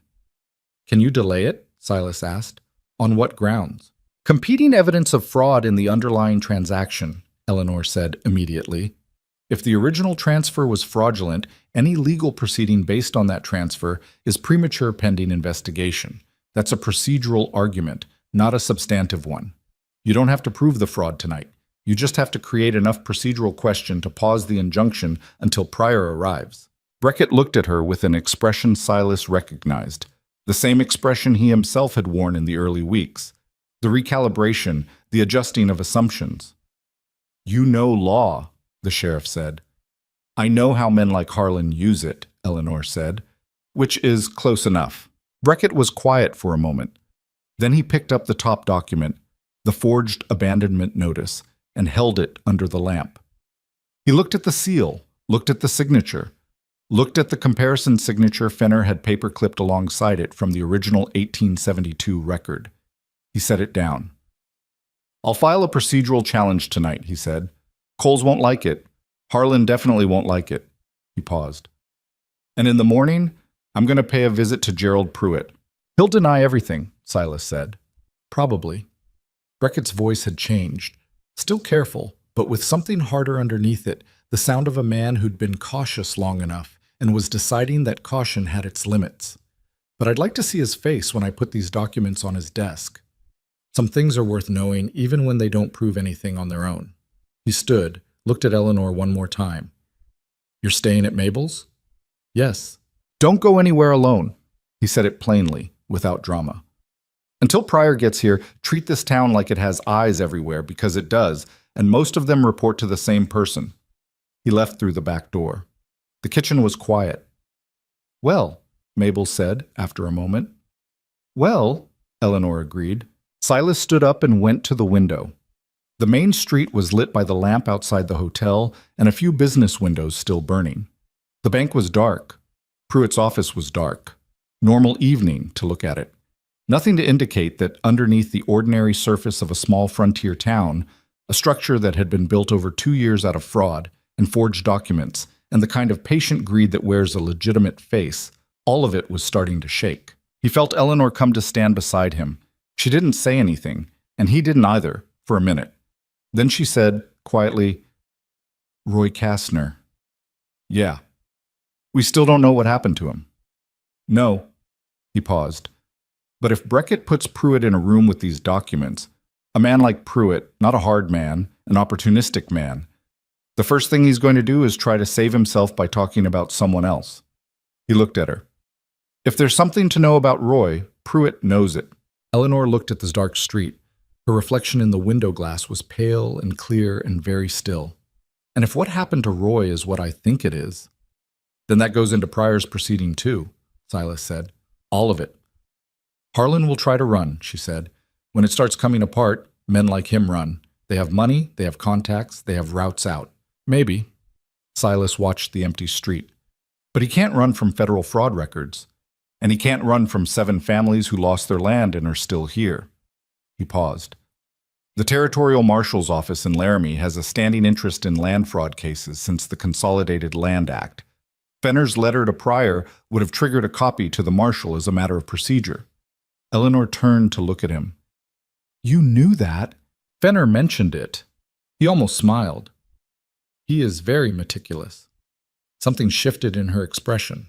Relief and exhaustion and something warmer than either, threaded through with the particular look of a person who has been carrying a very heavy thing for a very long time and has just, for the first time, felt the weight begin to distribute itself across more than one set of hands. She turned back to the window. 3 weeks, she said. Maybe 4. Prairie will come, Silas said, and when he does, we'll have everything waiting. The days that followed were tense, in the particular way that a situation is tense when the major events have been set in motion, and now everyone is waiting to see which ones arrive first. Brackett's procedural challenge slowed the injunction as he'd promised. Coles had sputtered and objected, but couldn't deny the procedural validity without creating an appealable record. And creating appealable records was the last thing anyone in Harlan's circle wanted just now. Pruitt, when Brackett visited him, did not confess. But he did. According to Brackett's account delivered to Mabel's kitchen table, go the color of old flour and say absolutely nothing for a full 90 seconds when the forged abandonment notice was placed in front of him. He asked for a lawyer. Brackett told him that was his right and left. 24 hours later, Pruitt was not in his office. His nephew Daniel was there, visibly distressed, and told the deputy who came to inquire that his uncle had ridden out the previous evening, saying he had business in the next county. He hadn't said when he'd be back. "He's running," Eleanor said when she heard. "He's scared," Silas said. "Running scared and no plan. That's almost better than having him here. A man that frightened talks to people, asks for help, leaves tracks." Mabel put coffee on and said, "He'll go to Harlan first. He's always gone to Harlan." She was right. They found out 2 days later through one of the reliable currents of information that small towns run on, Mabel knew someone who knew someone, that Pruitt had spent a night at the house of one of Harlan's associates south of town and had then ridden north toward the pass, which was either a retreat or a message delivery, and neither option was good for Harlan. Meanwhile, Silas and Eleanor waited and worked and did not let their guard down. He noticed things about her in those weeks in Dunmore that he hadn't had quite the same angle to see in the cabin. The way she talked to Mabel, not the carefully managed politeness she'd used at first, but something easier. Two women who'd found each other's level and were comfortable there. The way she spent an afternoon with the Abernethy family when they came into town, sitting with the wife for 2 hours, going through the woman's documents with her in the same organized way she'd gone through her own, and coming out of that meeting with 3 additional pieces of evidence for Fenner's record, and the particular expression of someone who has found that helping someone else with the same wound helps your own. He noticed the way she held herself in public versus private. In the street, measured and watchful, nothing wasted. In Mabel's kitchen, slightly different, the shoulders a fraction lower, the precision slightly softened. Not less herself. More herself, maybe. The version of herself that existed when the resources being spent on vigilance could be temporarily redirected somewhere else. She noticed things too. He was aware of being noticed, which was not a feeling he was practiced with. One evening, sitting on Mabel's porch in the cold with coffee going cold in their hands because neither of them had felt like going in yet, she said, "You're going to go back up." He looked at her. "What?" "To the high basin, next trapping season." She wasn't accusatory or sad about it, just stating what she'd concluded.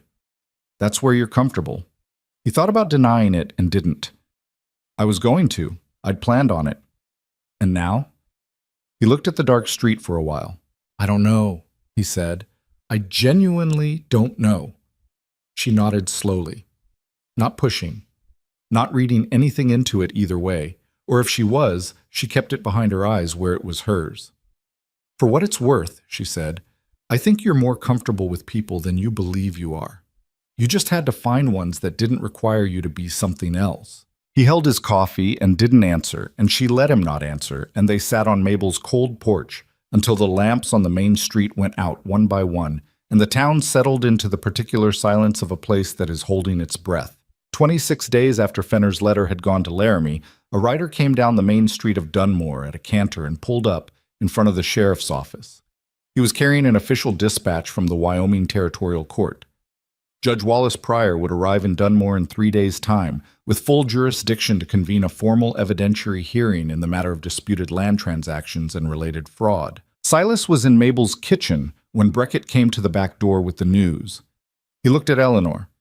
She had the saddlebag on the table in front of her, had been reviewing the documents again, the way she did when she needed to feel certain that everything was in order.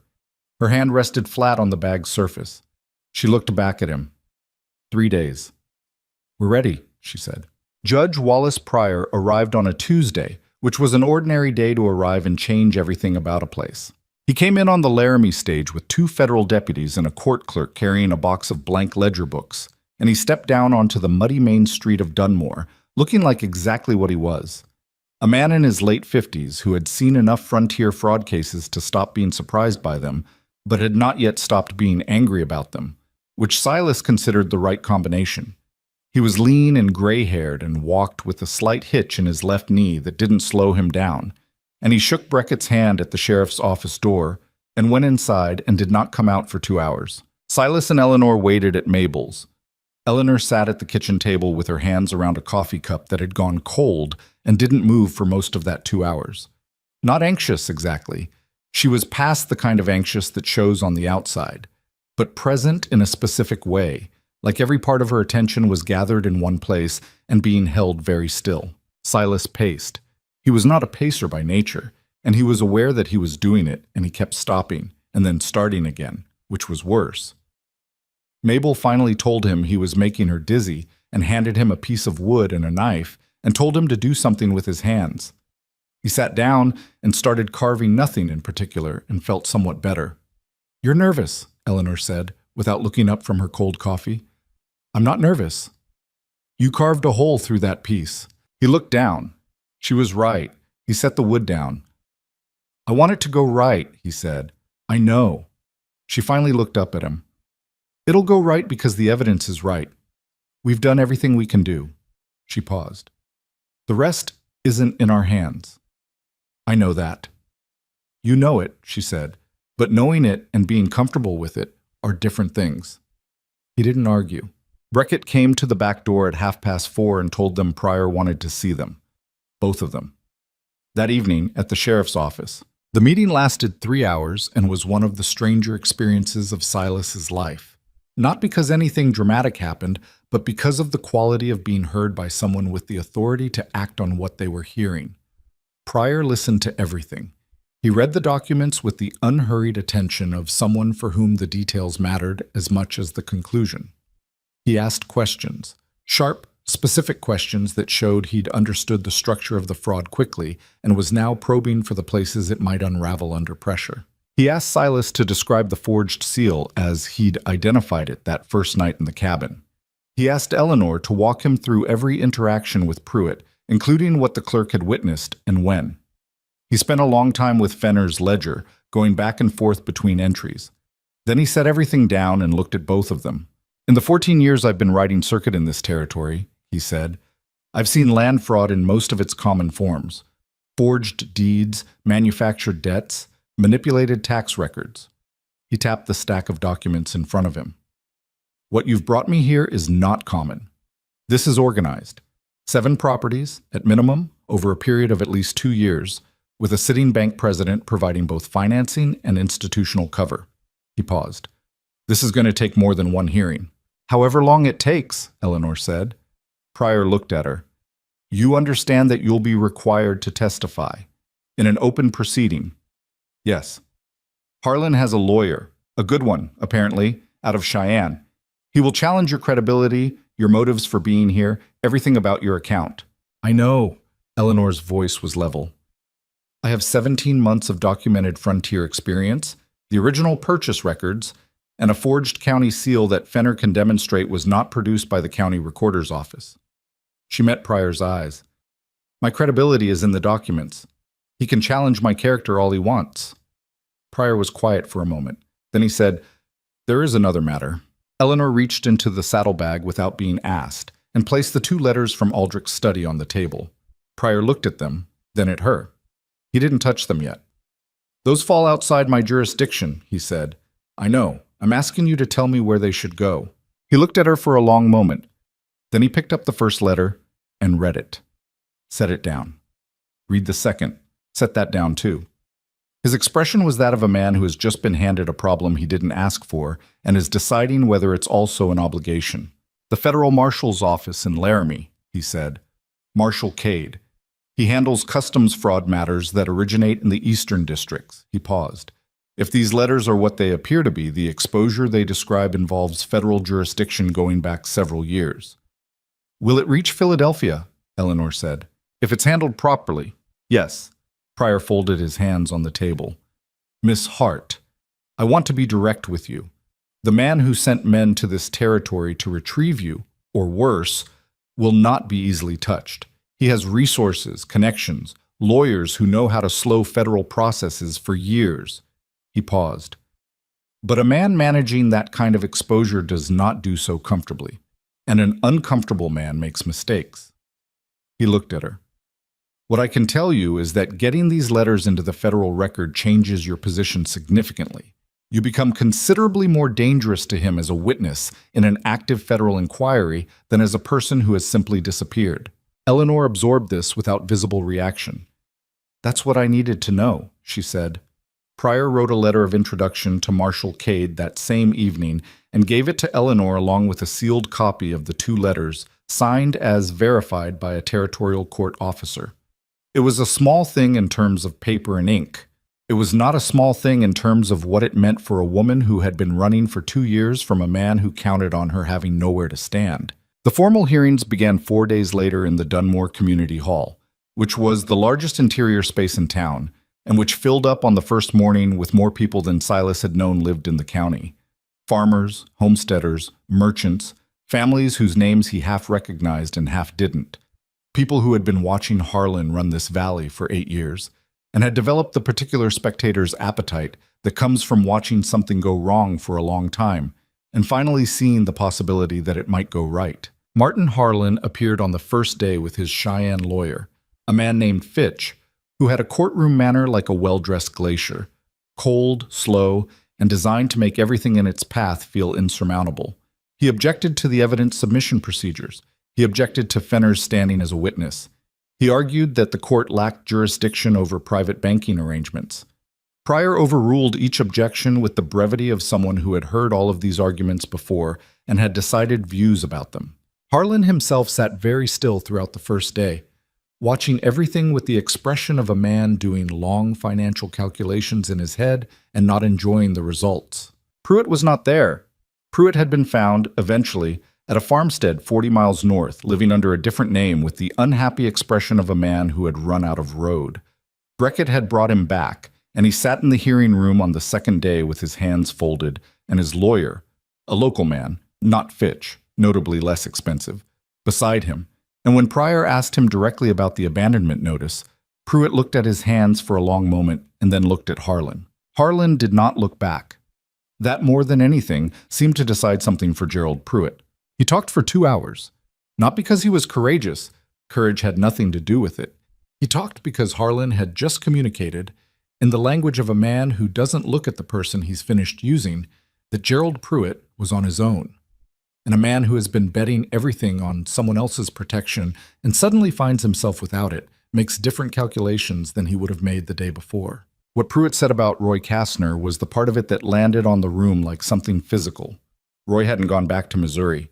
Roy had come to Pruitt in the fall of 1873, 6 months after his land had been sold, with documents of his own, records of the original purchase, a letter from the Territorial Land Office confirming his claim. Roy had put those documents on Pruitt's desk and told him he knew what had been done and was going to the sheriff. Pruitt had gone to Harlan. 2 weeks later, Roy Kastner had been found drowned in the Whetstone Creek, 4 miles from his old homestead. The inquest had returned a verdict of accidental death. The inquest had been conducted by a county coroner who, it emerged over the next 2 days of testimony, had been a beneficiary of 2 substantial loans from Dunmore Cattlemen's Bank, both at rates well below market. The community hall was very quiet when Pruitt finished saying that. Silas looked at the ceiling for a moment. He thought about the grave that was probably out there somewhere along the Whetstone, unmarked, and the cousin in Missouri who would never know where her family had gone. There was no clean feeling available for that information, no resolution, just the knowledge of it added to everything else, another weight in a pile that was already too heavy. He looked at Eleanor. She was looking straight ahead, her jaw set, her eyes dry and very clear. Not unmoved, the opposite of unmoved, just holding it because the room required someone to hold things, and she had been holding things for a long time. Harlan's lawyer made a vigorous attempt on the third day to have Pruitt's testimony dismissed as the self-serving account of a confessed co-conspirator. Pryor allowed the argument and then denied the motion with 4 sentences that essentially constituted a legal summary of why Fitch was wrong. The gallery, which had grown larger each day, people standing at the back when the chairs ran out, made a sound that wasn't quite anything but communicated clearly. Harlan fired Fitch at the lunch recess on the fourth day. The word moved through Dunmore in about 40 minutes. By the end of the fourth day, with the documentary evidence fully entered into the record and Fenner's testimony complete, 17 properties now, Fenner had found 3 more in a final review of his ledgers. The shape of what Harlan had done was fully visible in a way that nobody in that room could pretend not to see. The coroner who had signed Roy Kastner's death certificate was sitting in the gallery with the expression of a man who had made a series of choices and was now watching those choices arrange themselves into a formation pointed directly at him. Harlan was arrested on the morning of the 5th day, before the hearing resumed. Breckett did it himself. Silas watched from the street again. He hadn't planned to watch. He was on his way to the community hall, and Breckett came out of the bank with Harlan in front of him and 2 deputies behind. And the main street of Dunmore went quiet in the way that a street goes quiet when something people have been waiting for without knowing they were waiting for it finally happens. Harlan looked neither left nor right as he walked. His face was controlled. The face of a man who understood that expression was one of the last things he controlled and was not going to give that up. He was well-dressed, as always. His shoes were not appropriate for the mud. Silas watched him pass. He didn't feel the satisfaction he might have expected. He felt tired, mostly. The specific tiredness that comes after a long thing is done and the body finally gets the message that it can stop. He felt something about Roy Kastner that didn't have a name yet but would settle into grief eventually, the clean kind that comes when you know all the facts and can finally do the work of carrying them properly.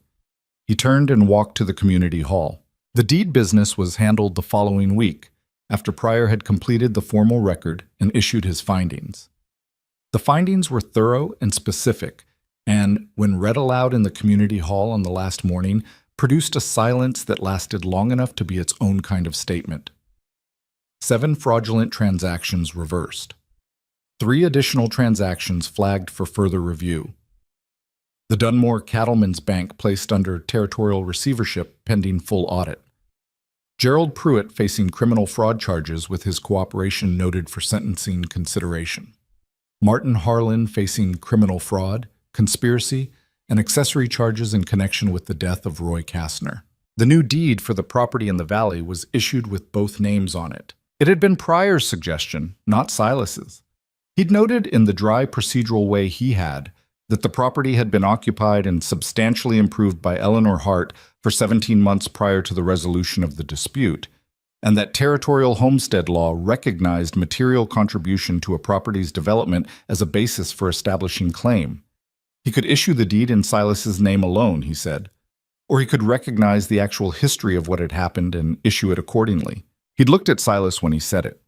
Silas had said yes without hesitation, which surprised him slightly. The lack of hesitation, not the answer. The answer felt like the most obvious thing in the world. Eleanor said nothing for a moment when Pryor told her. Then she said very quietly, "You don't have to do that." "I know," Silas said. She looked at the document on the table between them. Her name beside his on the line, the official seal, the real one, not a forgery, pressed into the paper. "I fixed your chinking," she said. Her voice was a little unsteady, just at the edges. "And your roof." "You did." "And I found your spare horseshoes." "You did." "So," she pressed her lips together briefly, "I suppose it's fair." She picked up the pen and signed her name. They rode back to the valley 2 days later on an April morning that was genuinely warm for the first time, the kind of warmth that had actual staying power, the light coming through the trees at a lower angle, and the air carrying the smell of wet earth and snowmelt, and the particular green smell of things that had been waiting all winter and had now decided to proceed. Mabel had packed them food for 3 days, though the ride only took 2.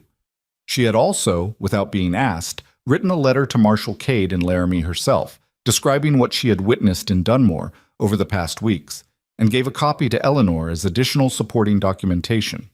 It was a thorough letter. Mabel's letters were always thorough. She stood on the porch of the boarding house when they rode out and watched them go with her arms folded and the expression of a woman who had lived long enough in a hard place to recognize when something had gone genuinely right, which was not a common enough occurrence to be casual about. Eleanor looked back once, and Mabel raised a hand, and that was enough. They didn't talk much on the ride. Not the early silence of two strangers forced together by circumstances. Not the careful, managed quiet of people working around each other. Something different. Something that had taken all winter and most of a spring to develop. The kind of quiet that exists between people who have been through something together and don't need to discuss it constantly to know it happened. On the second afternoon, coming down out of the pass and into the upper end of the valley, Silas stopped his horse on the slope and sat for a moment. The valley looked the same as it always had. Snow still on the high ridges, aspens starting to bud out below the timberline, the creek running clear and fast with runoff. The cabin in the distance, smoke coming from the chimney. Mabel had arranged for a neighbor's boy to keep a fire going. And the corral and the lean-to and the split-rail fence that Eleanor had repaired in her first weeks there. He'd spent years in country that was beautiful and hadn't spent much time thinking about it as beautiful. It was just country. You worked it or it worked you. But sitting on the slope looking at the valley, he thought that it was, in fact, beautiful. And that it had been beautiful for a long time, and he'd been too busy surviving it to properly notice. Eleanor pulled up beside him. She looked at the valley for a moment. Then she said, "You're still deciding." He looked at her. "Whether to go back up," she said. Not an accusation. Just naming the thing that had been sitting between them since the conversation on Mabel's porch. "I think," he said slowly, "that I've been treating being alone as the thing I'm choosing, when actually I was just avoiding choosing something else." Eleanor was quiet. "That's not the same as knowing what to choose," he added, because he was not a man who tied things up neatly and wasn't going to start. "No," she agreed, "it's not." They sat on the slope in the afternoon light, the horses patient underneath them, the valley waiting below. "The letters went to Laramie," she said after a while. "Kate acknowledged receipt 2 days before we left. He's opening a preliminary inquiry." She paused. "It'll take time. Aldrich will fight it. But it's in the federal record now." A beat. "He can't make it disappear." "No," Silas said. "He can't." "So," she looked at the cabin, "I'm not running anymore." There was something about the way she said it. Not triumphant, not relieved exactly, more the way someone sounds when they've put something down that they've been carrying so long. The absence of it feels almost strange, like she was still getting used to the shape of her own hands without the weight in them. He understood that feeling, actually. He'd been carrying his own version of it for years. The solitude, the distance, the careful architecture of a life built to need nothing and nobody. It had kept him functional. It had also kept him from most things worth having, and he was 34 years old and had only recently begun to reckon with that. "I'm not going back up," he said. Eleanor turned to look at him. "Not this fall," he said. "Maybe not next year either." He looked at the cabin, at the valley, at the deed in his coat pocket with both their names on it. "There's enough here." She didn't say anything for a moment. Then she said, "That's not a small thing for you." "No," he said. "It's not." She nodded.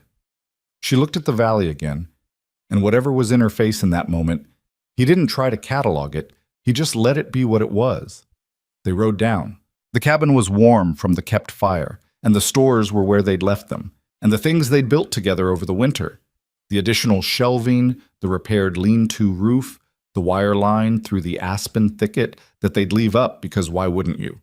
All of it was exactly where it was supposed to be. Eleanor set the saddlebag on its peg, the one that had carried the documents, the letters, the proof of everything. She'd send for the rest of her things from storage in Cheyenne when the roads were properly clear. There wasn't much. She'd traveled light for 2 years, but she'd said there were books, which she wanted.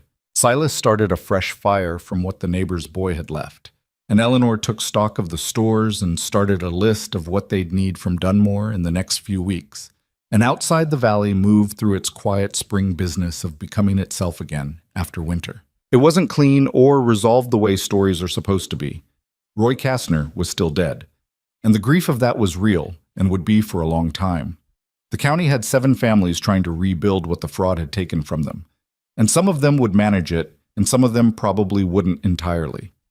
Harlan's trial would drag through the territorial courts for months, and Fitch would come back and argue every procedural point available, and some mornings would arrive with news that made progress feel like an illusion. And Aldrich Hart was still in Philadelphia, reading federal mail he couldn't make disappear, making calculations about exposure and risk, learning for perhaps the first time what it felt like to be the one who couldn't simply close a door. None of it was finished. Most things worth doing never fully finish. But the valley was theirs. Both their names on the deed, both their hands on the work that had already been done and the work still coming. A woman who had crossed a continent running from a life she hadn't chosen and had built, in the wilderness, a life she had. And a man who had spent years learning that loneliness was not the same as peace, and had been wrong about the difference between the two for long enough that being wrong about it had almost become a kind of identity. People are like that. They hold on to the versions of themselves that hurt least until something, or someone, makes holding on more expensive than letting go. Late that evening, after supper, Eleanor sat at her table with the books she kept there. Not the ledger, but a novel she'd been working through slowly since October, reading a chapter some nights when the work was done. Silas sat across the room and sharpened a knife he'd been meaning to sharpen for weeks, running the whetstone in the slow, rhythmic way that hands do when the work is familiar enough to be almost meditative. Neither of them said anything. The fire burned. Outside, the Wyoming night settled over the valley the same way it always had and always would. Patient, immense, indifferent to the particular dramas of the small, warm things huddled against it. And inside, for the first time in a long time, neither of them was bracing against it. That was enough. That, as it turned out, was quite a lot.